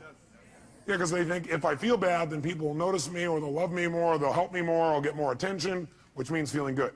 People have weird crap they work inside their head about how to get to feeling good. Some people think I'm going to feel good when I make $1 billion. Some people are like, when I have this, this, and this, when I get married, have these many children, this and this, then I'll feel good. Some people have, well, I'll feel good if I feel bad because then people notice me and make me feel good. Or you could just like choose to feel good. Which one do you think might be a more intelligent approach? Because who's in control there? You are. You don't have to worry about the environment. And by the way, when you're feeling good, it tends to make you want to feel even better. It makes you share good feelings with other people, which makes them feel good, which makes them reciprocate usually. Not always, but usually. Kind of nice. So the bottom line is we got to manage our state still. And as a reminder, as far as that's concerned, changing state means change the meaning. And the way you can do it is either by changing your what? Anybody remember from last session? Change your what? Change your what? Change your physiology. Physiology, again, means the way you move, the way you breathe, your facial expressions, your gestures. The way you use your body determines the way you feel. You got to remember that for the rest of your life. If you're not feeling the way you want to feel, the first thing you do is just change the way you're moving. Emotion is created by what? Motion. Emotion is created by motion. You have 50 muscles in your face. A slight change in any of these muscles will radically change the way you feel. Remember we did this last time, I think. What I'd like you to do right now, real quick, is create some tension in your body, some tension, then put a big, huge smile on your face while you're doing it and notice how it feels. How many feel somewhat excited when you feel this? Let me see your show of hands. You know why? Excitement has tension in it. The only difference is you send a different biochemistry into your body. You fire off different biochemicals when you make a smile. Physically, it changes. You want to get depressed? What do? Drop your shoulders, look down, breathe shallow, drool. Right? Change the way you move. Some people have limited emotions because they have limited motion. They're trying to express their feelings and they go, I have something important I want to share with you. Hear me. Feel me. I am man. Feel this? Versus, listen to me. Come on, let's make this happen. Let's do this. Do you understand what I'm talking about here? The more emotion you have, the more emotion you have. And there's certain emotions you're not feeling because you're not making certain movements happen in your face. You want to change that. You want to go for more. See, did I mention to you last time, did we talk about how certain people who live together for a long time begin to look like each other? Did I mention it? Do you remember why? Because in order to be in rapport, we like people who are like us. So we mirror back similar facial expressions. We do it enough, we literally mold our muscles to be in that way. And we use those kinds of emotions on an ongoing basis. A lot of people look like their dog. I don't have the explanation for that one. I don't know if they're mirroring in that case, right? Maybe they're trying to pick somebody like it, right? But see, the thing we got to realize is we got to control our physiology. So throughout this day, as last time, I want you to remember to live at level 10. You remember what that means? Living at level 10 means what you got to do is ask yourself on a scale from 0 to 10, where's my level of energy? 0 is dead, 10 is unstoppable. Which level is going to allow you to get more out of this weekend? Which one? 10, without a doubt. If nothing else happens from you coming to these fortune programs, but every time you get here, you demand from yourself for 4 days to live at level 10. Do you think you might develop a little stronger emotional muscle, yes or no? And pretty soon what used to be hard to do, like demanding 10, is the way you live. It's easy. It's like you can live that way easy, no problem. And now you go home and you live at that level. Does that impact your patients, yes or no? Does that impact each other in the office, yes or no? Does it impact your home life? Does that impact those ecstasy ideas we had about the relationship at home? Yes. See, if you're level 10 every time with your personal relationship, would that enhance it, yes or no? So how do you determine whether you're at 10 or not? You decide to go there, and the way you decide to go there is you got to ask yourself on a regular basis, where am I? See, I found the more you measure something, the better it gets. But if you don't measure it, you're not going to do well. If you set a goal on New Year's Eve, and then you check next New Year's, you're in trouble. because you had one correction. It was at the end of the year, and it was too late. Once a month, you got a better chance. Once a week, you can really have it. Once a day, you won't have a bad year, you won't have a bad month. The worst you have is a bad day. The more we measure, the better we get. So what we've got to do is ask ourselves, where are we on a scale from 0 to 10? Where are you right now on a scale from 0 to 10? Sit right now like you would if you were at level 10. Okay, that's clear, you weren't at 10 then, isn't it? Come on, sit the way you'd be at level 10. I mean, absolutely, totally energized, excited, having fun, being outrageous and playful. Sit the way you'd be sitting right now if you're at level 10. Come on. And oh, you're not at 10. Come on. Come on, this is not 10. Let me see 10 here. Come on, even more energy, come on. Most of you would probably have to make some noise or do something with your body to get to level 10. Come on, wake your body up. Come on, come on, come on, come on, come on. Come on, wake your body up, come on. Come on. Come on. Now, this is level 10. Now, go to level 2. And imagine trying to learn at this pace for the next 3 days. Go back to level 10. Come on, go, go, go, go, go, go, go, go. Come on, come on, come on, come on, come on, come on, come on, come on, come on, come on. Now, I want you to commit you're not going to drop below level 8 for the rest of the weekend. Are you willing to do that? Yes or no? Yes, yes or no? Yes. Great. Now, if it's tough to stay at level 10, you want to push yourself to level 20. So just as a reminder, stand up. Remember how we do this? We put ourselves in a yes state. All remember what that means? Good. Then what I want you to do right now is take off your jacket. You have that. Not your blouse, ma'am, just the jacket. And we're going to put ourselves in that yes state. We're going to put ourselves in that state I talked about last time. Remember I gave you a metaphor the last time we were together, a reminder. I said there's a puddle of water here in front of me, and I'm an old person. I come up to that water, what will I do? No, not just walk around it. I'll walk around it and bitch about it while I walk around it. Okay? But if I'm a kid, how do I deal with a puddle? That's right, yes, boom, that's the state we're going in. All those who want to do that for the weekend say aye. If you were in that state and somebody like came along and said, yeah, how do kids deal with that? They go, yeah. Would that be a healthier response than going, okay. I'm looking for new ways to hiss and get this person. Would that be more healthy, yes or no? Sure, it's more playful, it's more outrageous. Next time somebody gets real bitchy, just get real bitchy back, we'll do it funny. Will that break their pattern?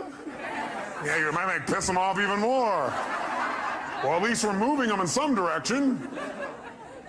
So when I say now, what you're going to do is you're going to wake your body up like a little kid again. You're going to scream, wait. You're going to scream and yell and be totally outrageous like a kid. If you weren't here before, you'll catch on quick. Then, at the peak of our being totally bizarre, weird, outrageous, playful, seductive, fun, adventurous, and outrageous again, what we're going to do at the peak of that is we're going to go and we're going to clap our hands and say the word yes right at that moment. And when you clap your hands and say yes at that moment, your job is to create more energy, more excitement, more outrageousness than the moment before.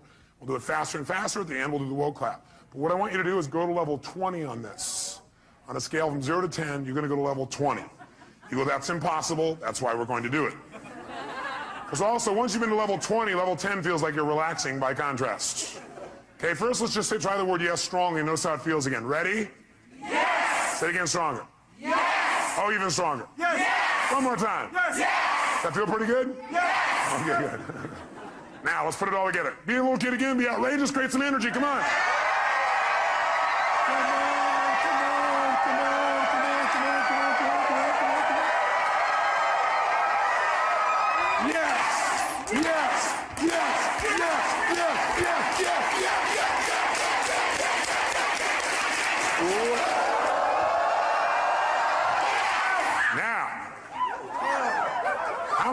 How many are now at level 3? Now some of you here for the first time going, what have I gotten myself into? It's a cult! It's the yes cult.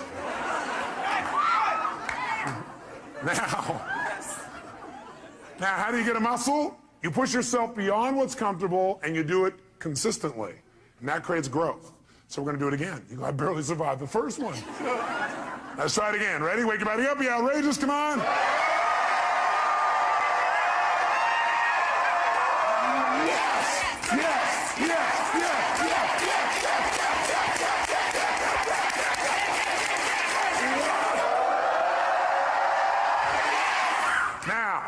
this state, if somebody had some petty upset with you, could you handle it? Great. Then get a bouncing hug from the person next to you and grab a seat.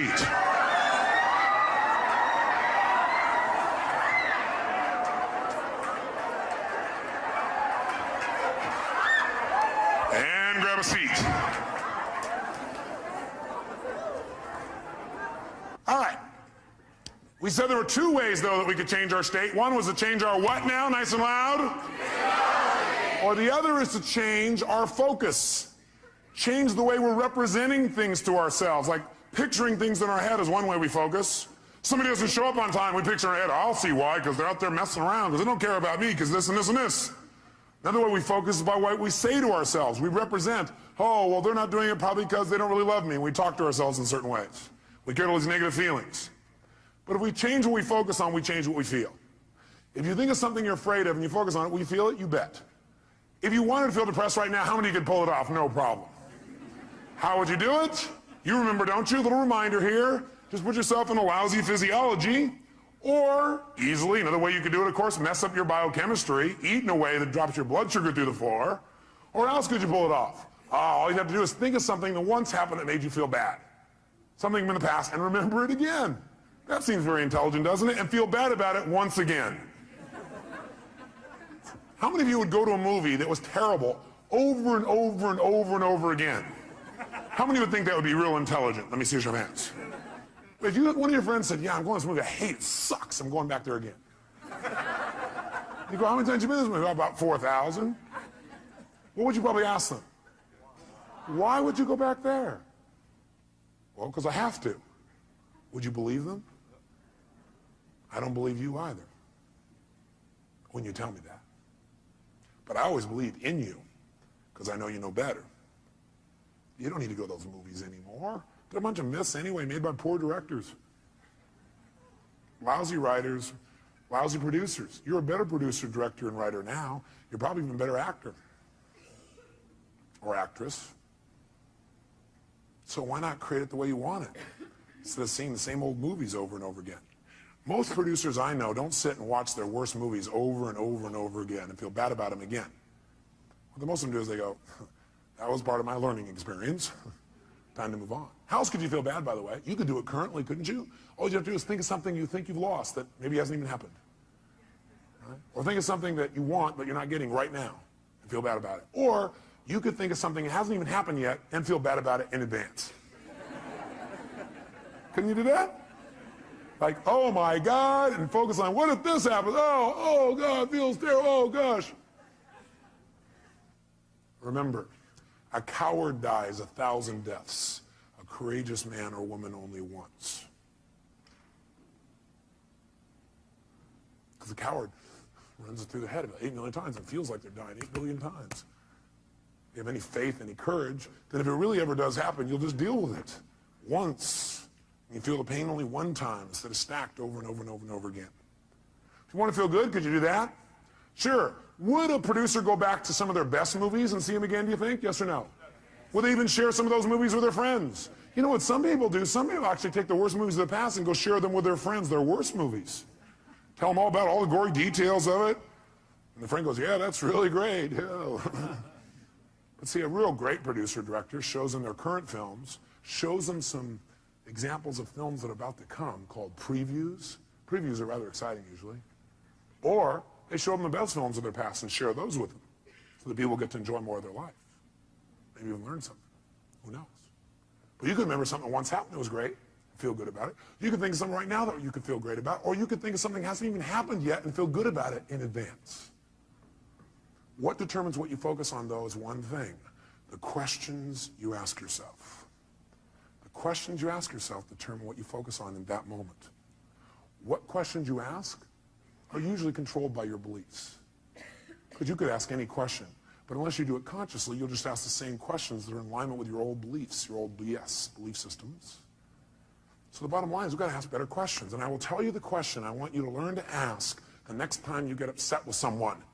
This is the first question I would ask myself if I were you. What else could this mean? What else could this mean? I will know a person is intelligent when I say this and this happened. I started to get upset, then I thought to myself, well, what else could this mean? You know, maybe it doesn't mean what I think it means. Maybe they weren't really being harsh. Maybe what it means is they're stressed. Maybe what I'm hearing from this person about what they said about me is not true. Maybe what it really is a distortion. Not that they mean to distort, but it's a distortion. Maybe what I've heard this person said about me is a deletion. Maybe this person is generalizing. Maybe this person heard it through somebody else. Maybe that person misinterpreted what I said. Maybe this whole thing isn't accurate. Maybe it's accurate, but they're stressed. Maybe I'm just stressed right now. Maybe what this really means is I'm stressed and I need to get more resourceful and be more loving. And I can handle this. Maybe what this means is it's a chance for me to go to the next level. What else could this mean? You're only upset when you've decided on a meaning that creates an upset. So if you're feeling upset, what else could this mean? Because again, how many of you have ever thought something meant something and been upset about it later on and found you were wrong? How many have done this? So wouldn't it be smart as a first step to always ask, what else could this mean? And search for other possibilities. See, with my friends, I always do this. If I care about somebody, I always do this. And what I've learned to do is even with people I didn't so much care about or didn't even know. What else could this mean? See, that makes your whole life open up and expand. See, once you think you know what everything means, you're in deep trouble. Because when you're a kid, you know what happened? You used to have this big giant doorway. But then you became an adult, and you noticed the door. And you started to say, I know how this door works. And you close it a little bit. You said, I know how the world is, and you closed it more. I know the world is, and pretty soon, now you know how the world is. You absolutely know how the world was. See, when you're a kid, you didn't know how the world was. It was just amazing how big the world was. It was amazing how much wonder there was in the world. How much you could learn, how much you could grow, how stimulated you were. You were stimulated by all kinds of things because you didn't know for sure what everything was. You're always curious about what things were. But as an adult, you now know what everything is. And if it doesn't fit in there, it's wrong. We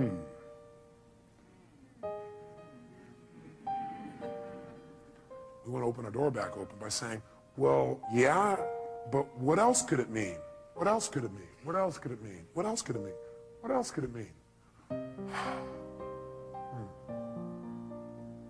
The other question I tend to ask myself is, do I know everything there is to know about this?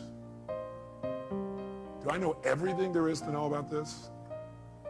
Somebody says something to you, they're really upset with you, or somebody raises their voice. That means they hate me. What else could it mean? Well, it could mean they're stressed, could mean they don't understand, could mean they don't even realize they're yelling. Could mean that they need some support. Could mean what I know it means, it's a cry for help.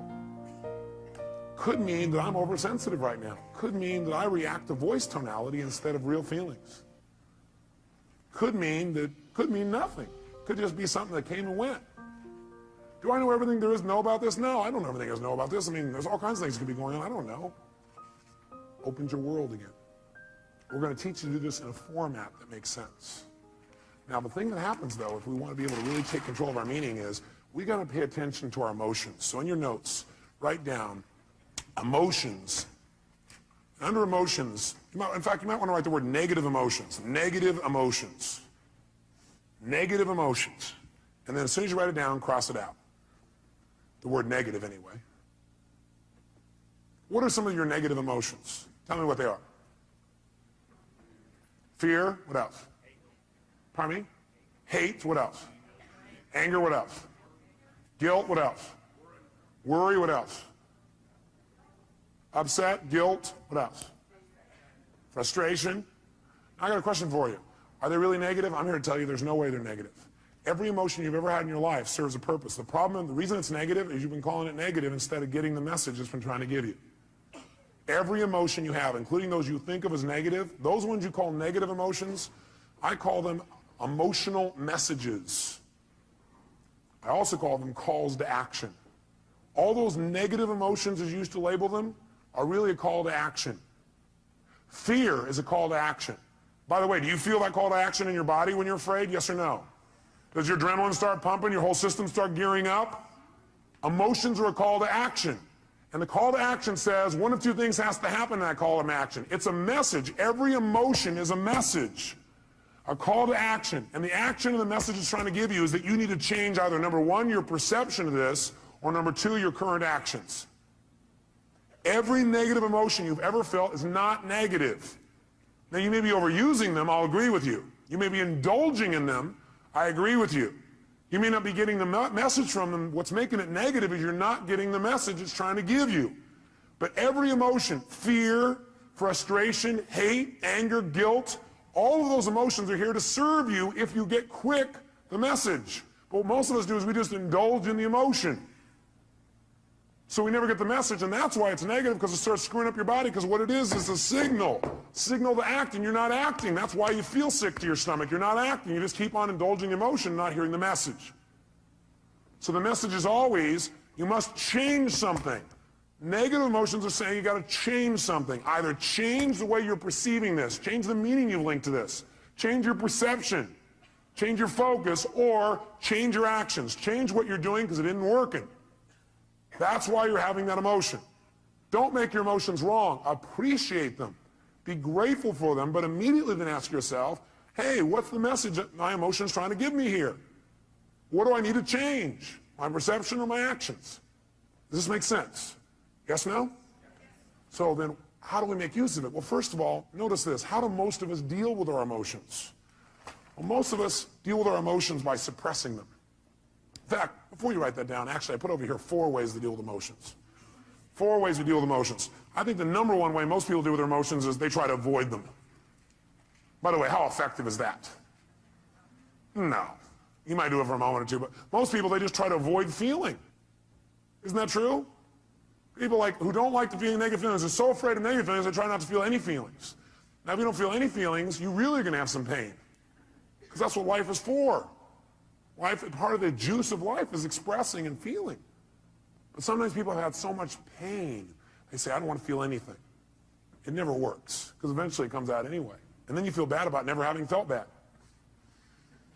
You feel bad about the fact you didn't feel good. You have a sense of loss because you didn't feel things. Second way people try and deal with their emotions is they endure them. They're going to grunt it out. I'm going to endure these. I'm going to make it through this. I'll hang on to this. And again, this doesn't work. Now, they may try and disassociate after a while here again, or they may try and suppress the emotion. I'll just endure it. I'll just keep pushing it down, and I'll make it through it. I'll just endure it. That doesn't make it better either. Third way, what some people do, I don't know if you've ever seen this happen. I'm sure you've never done this. People compete to see who feels the worst. Some people do is they keep track of their emotions so they can share them with other people and compete. So somebody says, oh man, I feel like hell. Oh, you feel like hell. Let me tell you how I feel. You think you got a problem. Let me tell you my problem. You think you got the biggest problem. Check out my problem. It stands out to here. And people sit there and try and argue about who's got the worst problem. Right?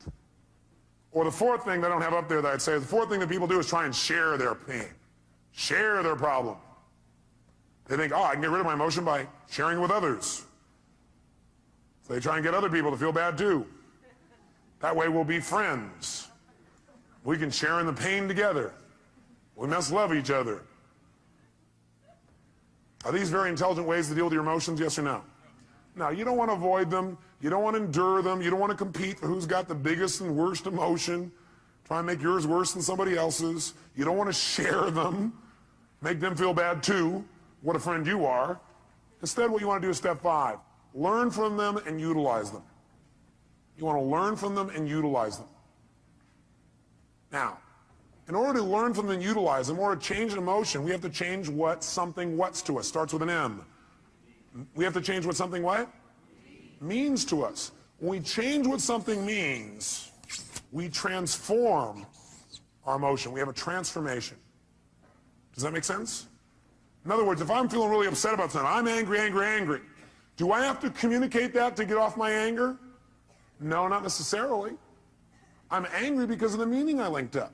What if I change what it means in my head and I realize, hey, that's not what it means? Then will I feel angry, yes or no?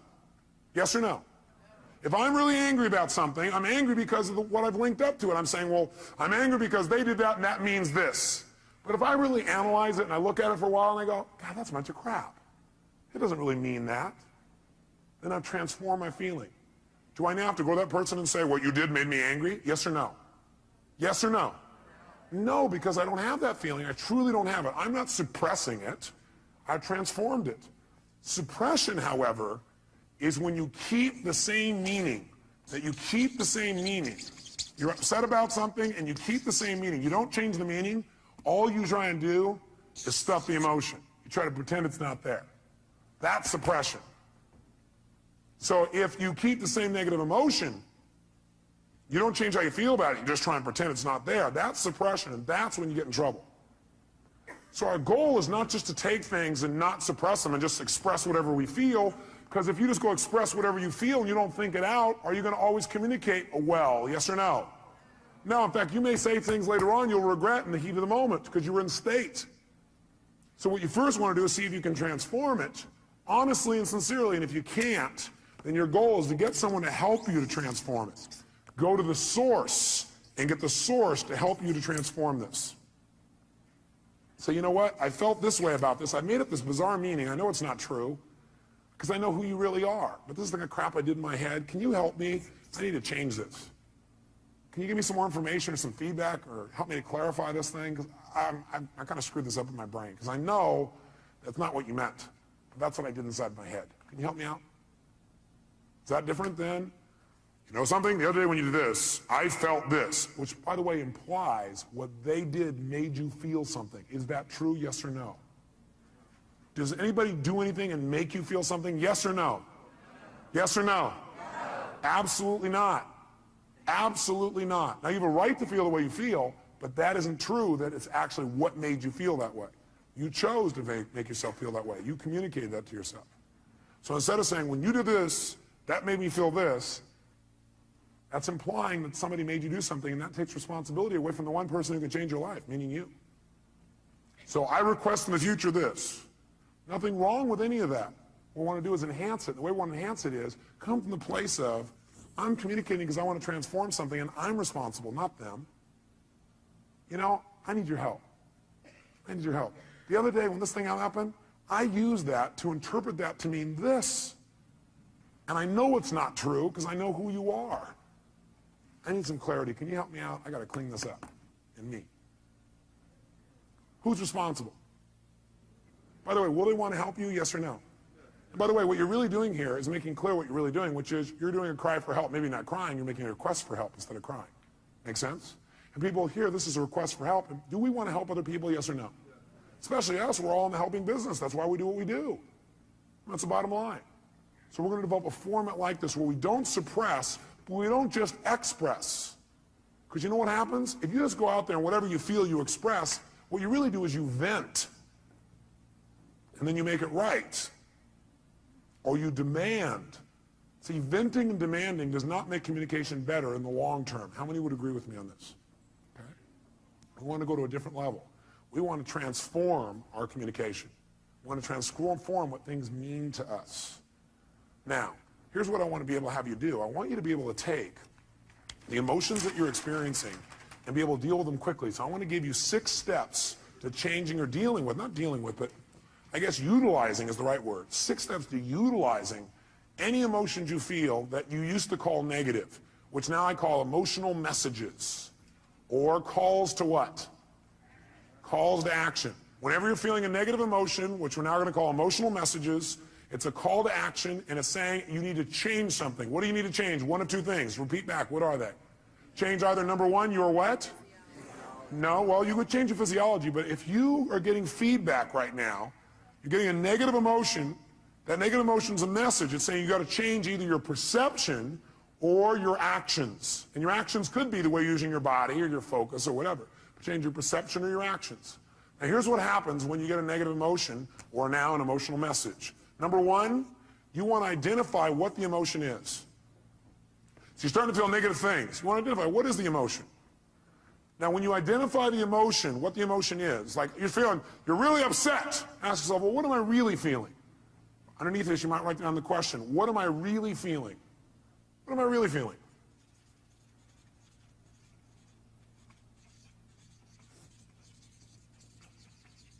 So when you say, I'm upset, I'm going to say, what am I really feeling? And what might your answer be when you say, what am I really feeling?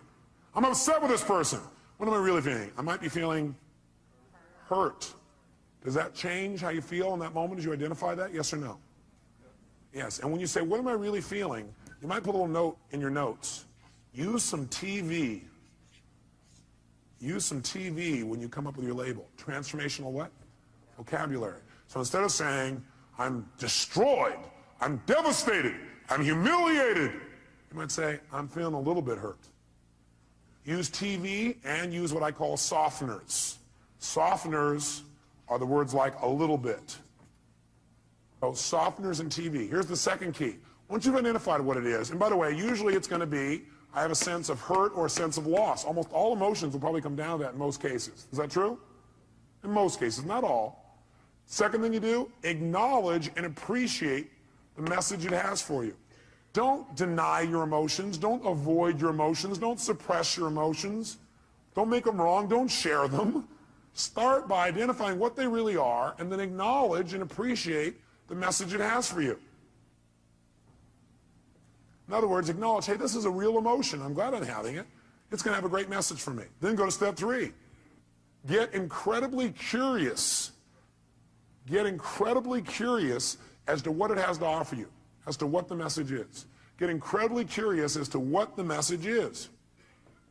Underneath this one, number 3, as you get incredibly curious as to what the message is, write down the question. What is the real message this emotion is giving me? What is the real message this emotion is trying to give me? What is the real message this emotion is trying to give me? I'll offer you some ways to do this. Let's do all 6 though so you know where we're going. Step 4.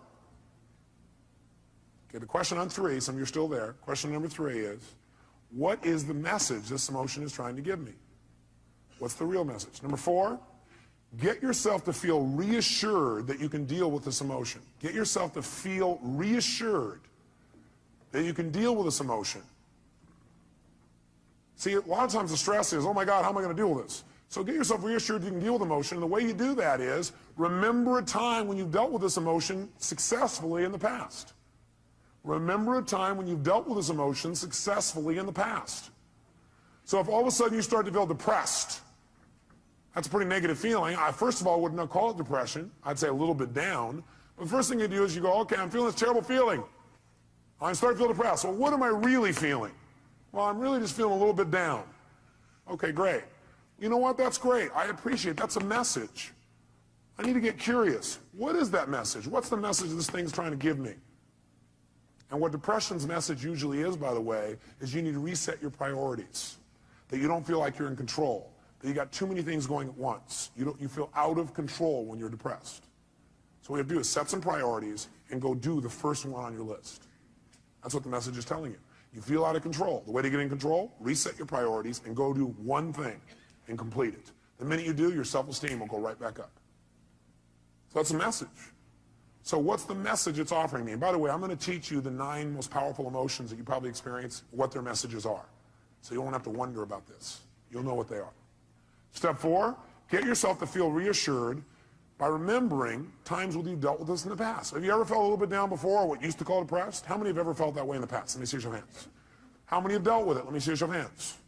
Great. If you remember that, 2 things happen. You're going to feel reassured you can deal with it, plus you're going to remember how you did it, which means you can use what you did in the past to change it right now. Why wait? Most of us forget the best parts of our past, which is how we dealt with things and turned them around. We just remember the negative feelings. That's kind of weird. Maybe we need to manage our memories better. Remember the things that have resources for us and forget the things that don't. Number 5, get certain. Get certain that you can handle anything like this in the future. Get certain. Not only can you deal with the emotion you have right now, but what you should do is use this as an opportunity to be certain for yourself. Get yourself certain. If it ever happens in the future, I'll handle this emotion quicker and easier. Get certain that you can handle anything like this in the future by rehearsing yourself dealing with it in the future. In other words, think of a time in the future where this depression could have come up and see yourself, feel yourself rehearsing again.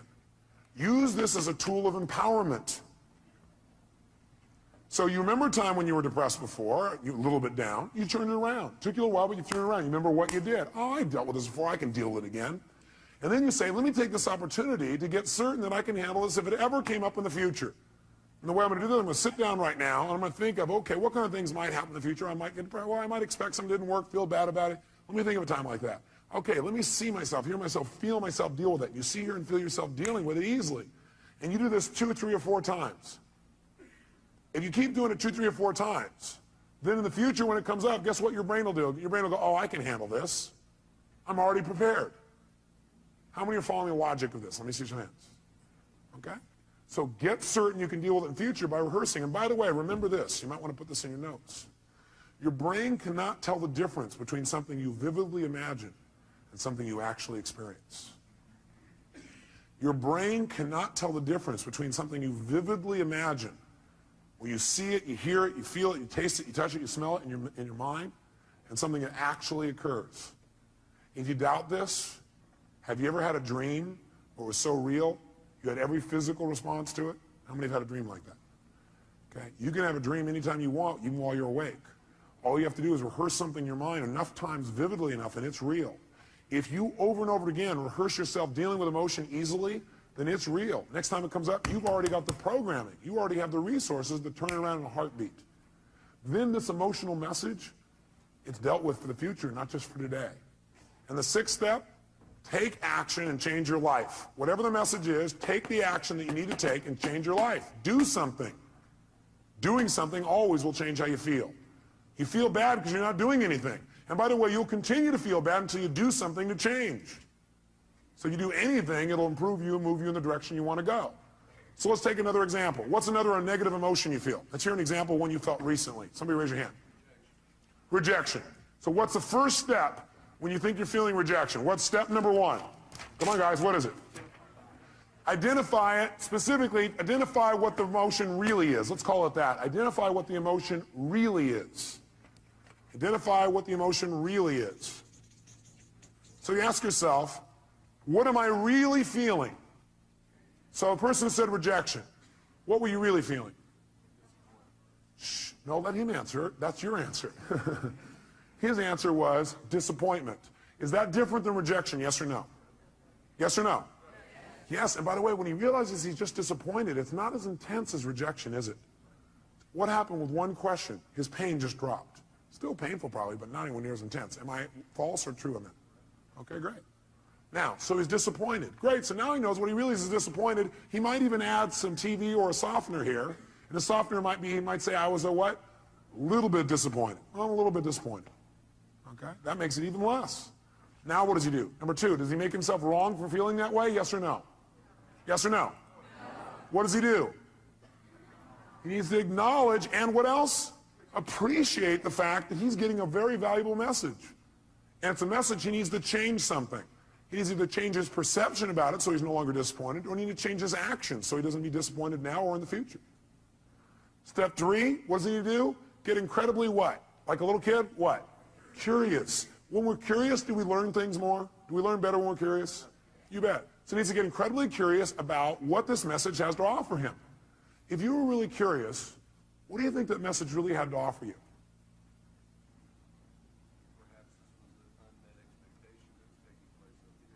Perhaps this was just an unmet expectation that was taking place up here and it wasn't even reality. What's happening to his level of emotional intensity right now? How many see that it's dropping? Can you see that? Okay, it's dropping right now. You go, great.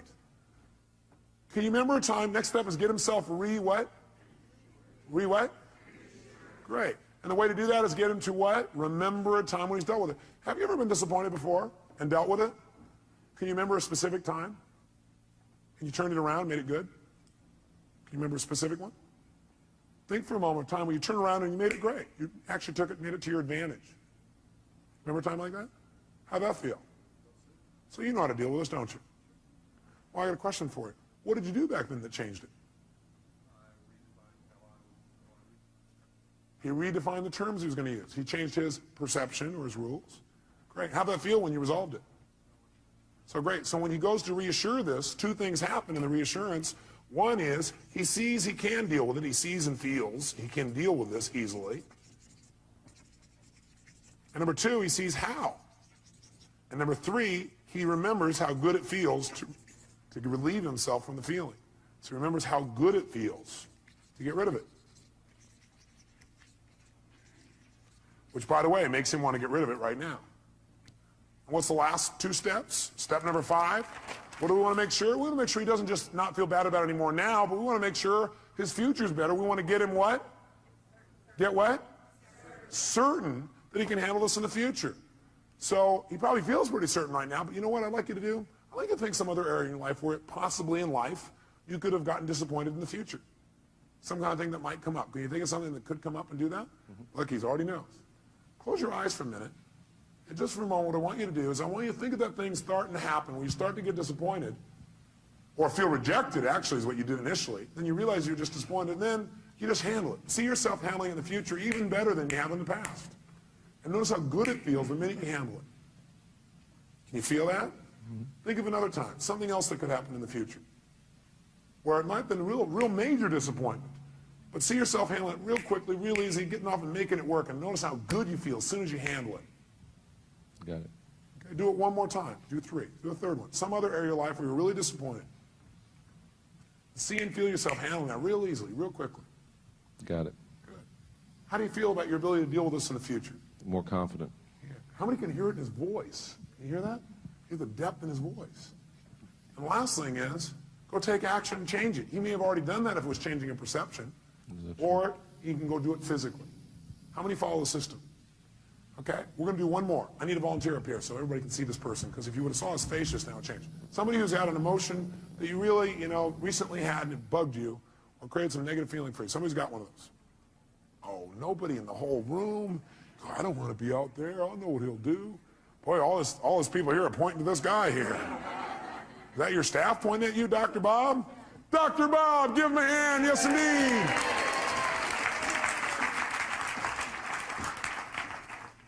Great. Here you go, sir. He's going to reward you guys for this later. He probably will, actually. That's right. Dr. Bob, what's a negative message, a negative feeling that you've had recently that you'd like to change, you really are committed to changing, but it's been bugging you? Disappointment and rejection. Disappointment and rejection. Well, it seems a lot of that's going around. Must be catching it. It's the rejection virus. People are spreading it. Okay, well, which one would you like to deal with? Or are they tied together? Well, actually, it's probably... What question did he just ask? For him to say, actually, it's, he's already done step 1. What's the question he just asked? For him to already say, actually, it's, what did he ask? He first of all started to identify what the feeling really was, didn't he? And the question he asked is, what am I really what? Feeling. What are you really feeling? Anger. Anger. What's that really? Well, what that really is I was angry because I felt rejected. Okay. And I was really disappointed about what happened, the circumstance. So what's he done? He's managed to stack his negative emotions one on top of another. Sure. And by the way, this is unique to Dr. Bob. Nobody else you know does this, do they? But what are you really feeling? All that stuff, what's behind all that stuff? You just really feel what? Rejected. Rejected. Disappointed. I mean, it was discounted by... Does he look like a computer that keeps running the same program over and over again? He's a reject, disappointed. He's running right back through the thing. Do you feel hurt? Yes, yeah. Do you feel rejected or do you feel hurt? I feel hurt. Do you feel disappointed or do you feel hurt?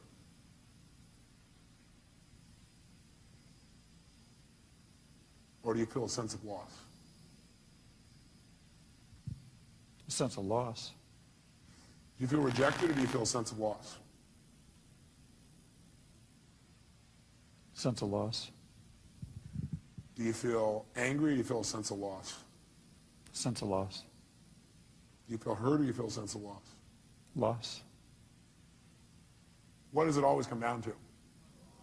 Loss. Now, we can call it whatever we want. Okay? So he's identified it. So, next question is, what do we want him to do? Should he feel bad about having those feelings, yes or no? No, you know what? These are valuable messages that are coming to you. They really, truly are. But what you should feel bad about is indulging in them and not using them. Not learning. You want to feel bad if you don't learn anything. Then feel bad. And then get tired of feeling bad and just decide to learn something. Because you can learn something as soon as you ask, what can I learn from this, right?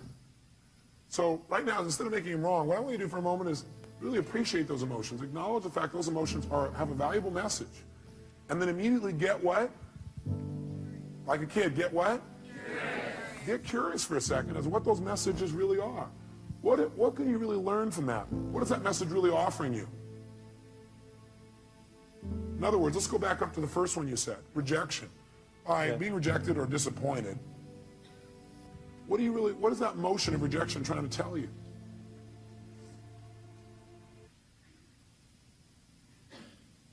The relationship's important. Love's important. It's telling him that relationship's important, that love is really important to him. Is that a valuable message? Yeah. What was that disappointed in telling him? What was the message it was trying to tell you?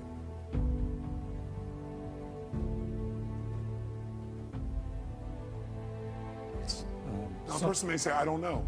If you did know and it had a positive message, it's always telling you to change something.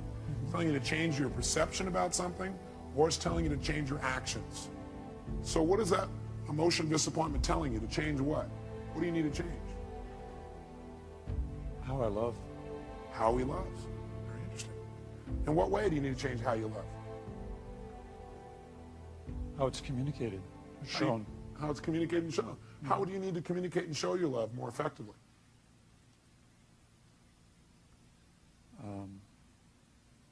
I'm curious. Is that better than feeling rejected, disappointed, and lost? Yes or no? Yes. Is this a powerful transformation in this man? Yes or no? Yes. Okay, good. So stay curious, because that's it. Instead of going, oh, I don't know the answer. We don't know the answer, and you're a little kid. What do? You get even more what? If you don't know the answer, don't go, oh, God, I don't know the answer, but at that time, I don't know, I feel so good. Instead go, I'm getting more curious. You have plenty of time, because curiosity is valuable. What would you get?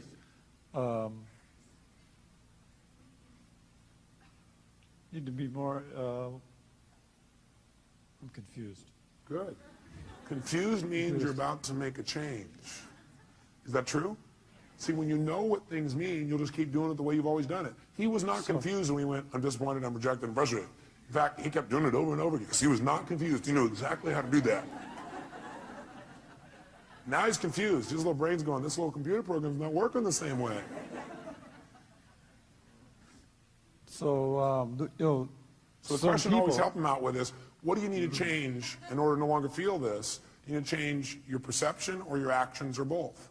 And what do you need to change about your perceptions? What do you need to change about your actions? You might want to write that down. Go ahead. So my actions should be different. I mean, if what I did didn't work, I need to try something else. That's right. So I need to communicate that differently or behave differently. Okay. And how many hear what he just said? Did you understand what he said? He said what it's saying is the way I communicated, the fact I got rejected is a message that love's really important to me and that I need to change the way I'm communicating so I get what I want. Because obviously it didn't work, so I got to change my approach. Is that true? Is that different than I'm not worthwhile as a meaning, or they don't love me as a meaning? Yes or no? Huge difference in how he feels. Have you ever felt rejected or disappointed in the past and dealt with it really powerfully or really effectively? Yes. Do you remember a specific time? Yes. Okay, go back to that time.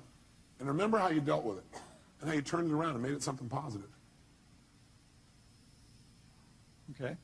How'd that feel, first of all? Great. A sense of accomplishment. Yeah, that's right. And how did you do it? I took action. What did you do? Take action. How did you do that? What did you do? I started doing things differently. Oh, great. Expressing myself differently. Did it work? Yeah. Wow. By the way, what is this doing now? It's teaching his brain, if you do this, you're going to get pleasure. What you used to do gave you what? Pain. The brain is always trying to avoid what? And move towards what? He's teaching his brain right now. He's rewiring his brain a little bit here. Now, by the way, I keep using these computer metaphors, and I see some of you get pained when I do that. And I think it's because you think, oh, do you think I'm just a computer? No, I see you as a spiritual being who also has a filtering system. And that filtering system sometimes you allow to take control and keep you from doing what you do naturally, which is just love and appreciate other people, including yourself. Okay? So we got to deal with both sides. How it is, how we operate unconsciously, as well as who we are. We want to deal with how we operate so we can be more of who we are. Now, I'd like you to think about this for the future. First of all, you feel pretty good about you being able to deal with it right now? Yes. Yeah, and by the way, does he really look like he can deal with it now, yes or no? So think about the future. I'd like you to think of some place in the future where you could have felt rejected or disappointed, something that could come up that could cause you to feel rejected or disappointed. Okay. Okay? Close your eyes if you would, and see yourself using your skills, handling it 10 times better, quicker, more easily, turning it around right away. And feel how good it feels to turn that around. Okay. How does that feel? Feels good. Yeah. Can you do it? Yes. Easily or hard? I can do it. You can do it. Okay, great. So now I want you to do it. That's great. So now I want you to close your eyes, and I want you to think of another time when it would come up. Only this time I want you to do it easily. I want you, there are resources inside of yourself you haven't thought of before, and I want you to do it and even enjoy it. Turn around and make it happen easier and quicker. Okay. Okay, look at if I ask him to do it, can he do that? Yes. Yes. I'm asking him a better question, it gives him better resources. Okay. Can you see yourself handling it quicker and easier in that one? Yes. How does that feel? Great. How many see the difference and hear it in his voice? Great, let's do one more. Think of something else that could come out in the future where you could have felt rejected, disappointed, but now, heck no, you handle it really easily, real quickly, just like this. Okay. Have you already done it? Done. He's getting a little faster at this, isn't he? He's got some experience. How do you feel when you do that? Super. Super. Look at him. Look at his face. Now, if someone were to say, I'm going to reject you now, Thank you very much. give him a hand. Thank you very much, sir.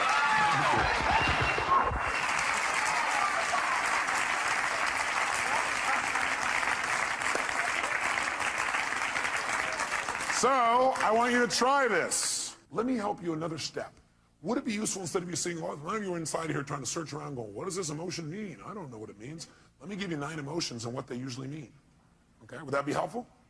Great, sit up in your chair with some energy then, put yourself in a peak state, and let's take a look at what 9 of these emotions, or 8 or 7, or whatever I put up here are. Number 1, fear. So if you're feeling fear, what does that mean usually? What's the message? The message always is that you need to change something. Is that true, yes or no? So every negative emotion means I've got to what? I've got to what? Change something. Either my perception or what I'm doing. Fear means that you got to prepare for something. You're afraid because your brain's saying message is prepare. Change what you're doing and get more prepared. Prepare for something that's going to happen so you're better prepared for it physically. Now sometimes we just indulge in the emotion and we stay in the fear and we really aren't prepared. For example, let's say you're going to get up to speak in front of a group and you're prepared, but you still have fear. It's because you got the message, you did the work, but you didn't shut the emotion off and say, you know, I am prepared. No reason to be afraid anymore. I'm ready. I'm ready. You never told your brain, it's okay. You don't have to give me the message anymore. I've done my work. Okay? So it's saying you need to prepare for something. Maybe it's a physical challenge. Maybe it's preparing for some loss that may be coming up. Something's about to come up and you need to be prepared for it. Okay? Just get prepared. But once you get prepared, get off it. Let your brain know, okay, I am prepared. Move on. Focus on what you want now. What's hurt? Hurt usually is telling you an expectation you had has not been met. It's just telling you, hey, you have this expectation, it's not met. So what should you do when you have an expectation that's not met? You should focus on what you do want now. Write down your notes. Focus on what you do want now. Don't keep focusing on why you're disappointed or how somebody disappointed you or how you feel so hurt by them. Okay? An expectation wasn't met and you need to change your approach. Focus on it. Or it means you need to change your communication. Hurt means you expected someone to treat you a certain way and they didn't treat you that way. So you need to change your communication. You need to come to them and say, you know, I need your help. You know, when you communicate that way, in the past I've interpreted that to mean you didn't care. I know you care because I know how much you love me and I love you. But, you know, could you help me out this way? What does it really mean to you when you do that? And then listen. Say, you know, in the future, I'd really appreciate it if you do it this way instead. Would that work for you? Would you be willing to do that? Okay, great. Fantastic. It's a message that says you got to communicate your needs better if you're feeling hurt. Hurt means I need to communicate my needs better. Or hurt also means I need to meet someone else's needs. So you feel hurt because you need to meet their needs. That's why they didn't meet yours. Either you're not meeting their needs or you're not communicating how to have your needs be met. Or you have an expectation, you need to move on. This is not going to work out, so we're focused on what will. Third, anger. Anger is a message that says you have a major rule that's been violated. When you're angry, you have a rule that's been violated. We all have rules about how things must be and how they should be. And boy, some rules, if somebody violates some of our rules, man, we really get angry, don't we? By the way, you may also be angry because you violated your own rules. Is that true? Yeah, you're not doing what you believe you must do, and you get angry with yourself. And sometimes we get angry with ourselves, we spread that out towards somebody else, find somebody to lay blame on. 4, frustration. Frustration is a message that what you're doing isn't working, and that you need to what? Change. If you're frustrated, it means you still can succeed, but you got to change. If you're frustrated, it says, God, something's here and you know you could succeed, and you're frustrated because what you're doing isn't working. Change and you can still get what you want. Flex. Disappointment. Disappointment's a message, again, that you expected something to happen, it's not going to. So immediately focus on what you want now. Focus on what you want now. It's a message that you have to get off it. You need to let go of something and move on and focus on what you want now. Guilt. Guilt is a powerful emotion if it's not abused and overused and indulged in. Any of these emotions are lousy if you indulge in them. Would you agree with me on that? Sit there and indulge in your fear and your hurt and your anger. Indulging means you keep focusing on the feeling instead of getting the message and moving on and learning. Guilt, though, can be valuable. It's telling you you have violated one of your own standards, and you need to do something immediately to be certain you won't do this again. You're having that pain of guilt because your brain is saying you just violated one of your most important standards of your life. You violated one of your own values. And you're going to keep getting this pain until you make yourself certain you're not going to do this again. But you know what some people do? They just keep going back and feeling guilty about what they did in the past. The message is saying, get clear you broke your own rules and commit no matter what, you're not going to do it again. Make it clear, be certain you're not going to do it again, and your guilt will go away like that. Because that's the purpose of guilt, to make sure you don't violate your standards and make sure you do it well in the future. Could your standards be unreasonable? You bet. There's a woman in this room I heard about was feeling guilty because last night she came here and she wasn't with her kids on Halloween. Oh my God. Can you believe that? Let's all look at that person. I don't know where they are. Let's pretend we can see them and give them dirty looks. How dare you? Come on, everybody turn the person in. How dare you? And you know something's funny? We all have rules. Are rules always fair, yes or no? No. Sometimes we have totally unreasonable rules. Like in order to be successful, we have to change the entire world tomorrow, have everybody happy all the time, have everybody love us at every moment, have our kids be thrilled, make $8 billion a year, right? It's going to be pretty hard to meet that rule. So sometimes the feedback you're getting about frustration or disappointment is, sometimes it's saying, you got totally unfair rules for yourself. Sometimes when you're angry, you may be saying, your rules are too stringent for other people. Maybe you need to remember about those people with quintuplets. Have a few less rules. You have a lot less anger. Does that make sense? 7, if you feel overwhelmed, helpless, or depressed. Overwhelmed, helpless, or depressed, that's a message. And the message that your brain is giving you is you're overchunked. What people usually say is, oh man, there's too much, I got to change everything in my life. You can't change everything in your life at one time. Do it a step at a time. Where do you start? Where you are. Sit down and reprioritize. Overwhelm or depress says, sit down and prioritize. That is, just write a list of what's most important for you to do. What could you do right away to start feeling better? What could I do right away to start feeling better? What could I do to take control right away? It won't solve it all. What could you do? Make a list in order. And then go do the first one. Take action. This is saying, overwhelm is saying, you got to stop trying to do everything at once. You need to make a list of what you need to do and do one thing well. As soon as you do that one thing well, you'll feel like you're in control of your life. You keep one commitment to yourself, and all of a sudden you feel good again. You start feeling like you're in control. You don't feel depressed anymore. How many buy this theory? I tell you, if you do it, it'll work. Feeling alone. All that is a message that you need to connect with people. You need to change the way you're doing it. Right now, you're perceiving you're alone. Change what your perception is. You need to change your action. Go out and meet somebody. Go out and talk to somebody. Go out and initiate. Go out and be more loving. Right? So if you're feeling alone, it means, hey, go out. It means you need to connect with another human being. And 9, if you feel inadequate, that's a message that you need to change your standards because you're being unfair to yourself, or get committed in mastering this area. Change your standards. Some people they feel inadequate unless they're perfect at something the day they start it. How many were great the first day that you ever tried to tie your shoes? No. How many of you are confident in tying your shoes now? Can I see your hands? How many are real confident? No. How many feel like, man, you can flat out tie your shoes, no problem? Let me see if hands here. No problem. Why? That's right, because you do it all the time. So you do anything you do over and over again, you get good at. If you're feeling inadequate, maybe because your standard is you're trying to be perfect the first time. You're not going to be perfect the first time. How dumb. Okay? Does this list help you? Yes or no?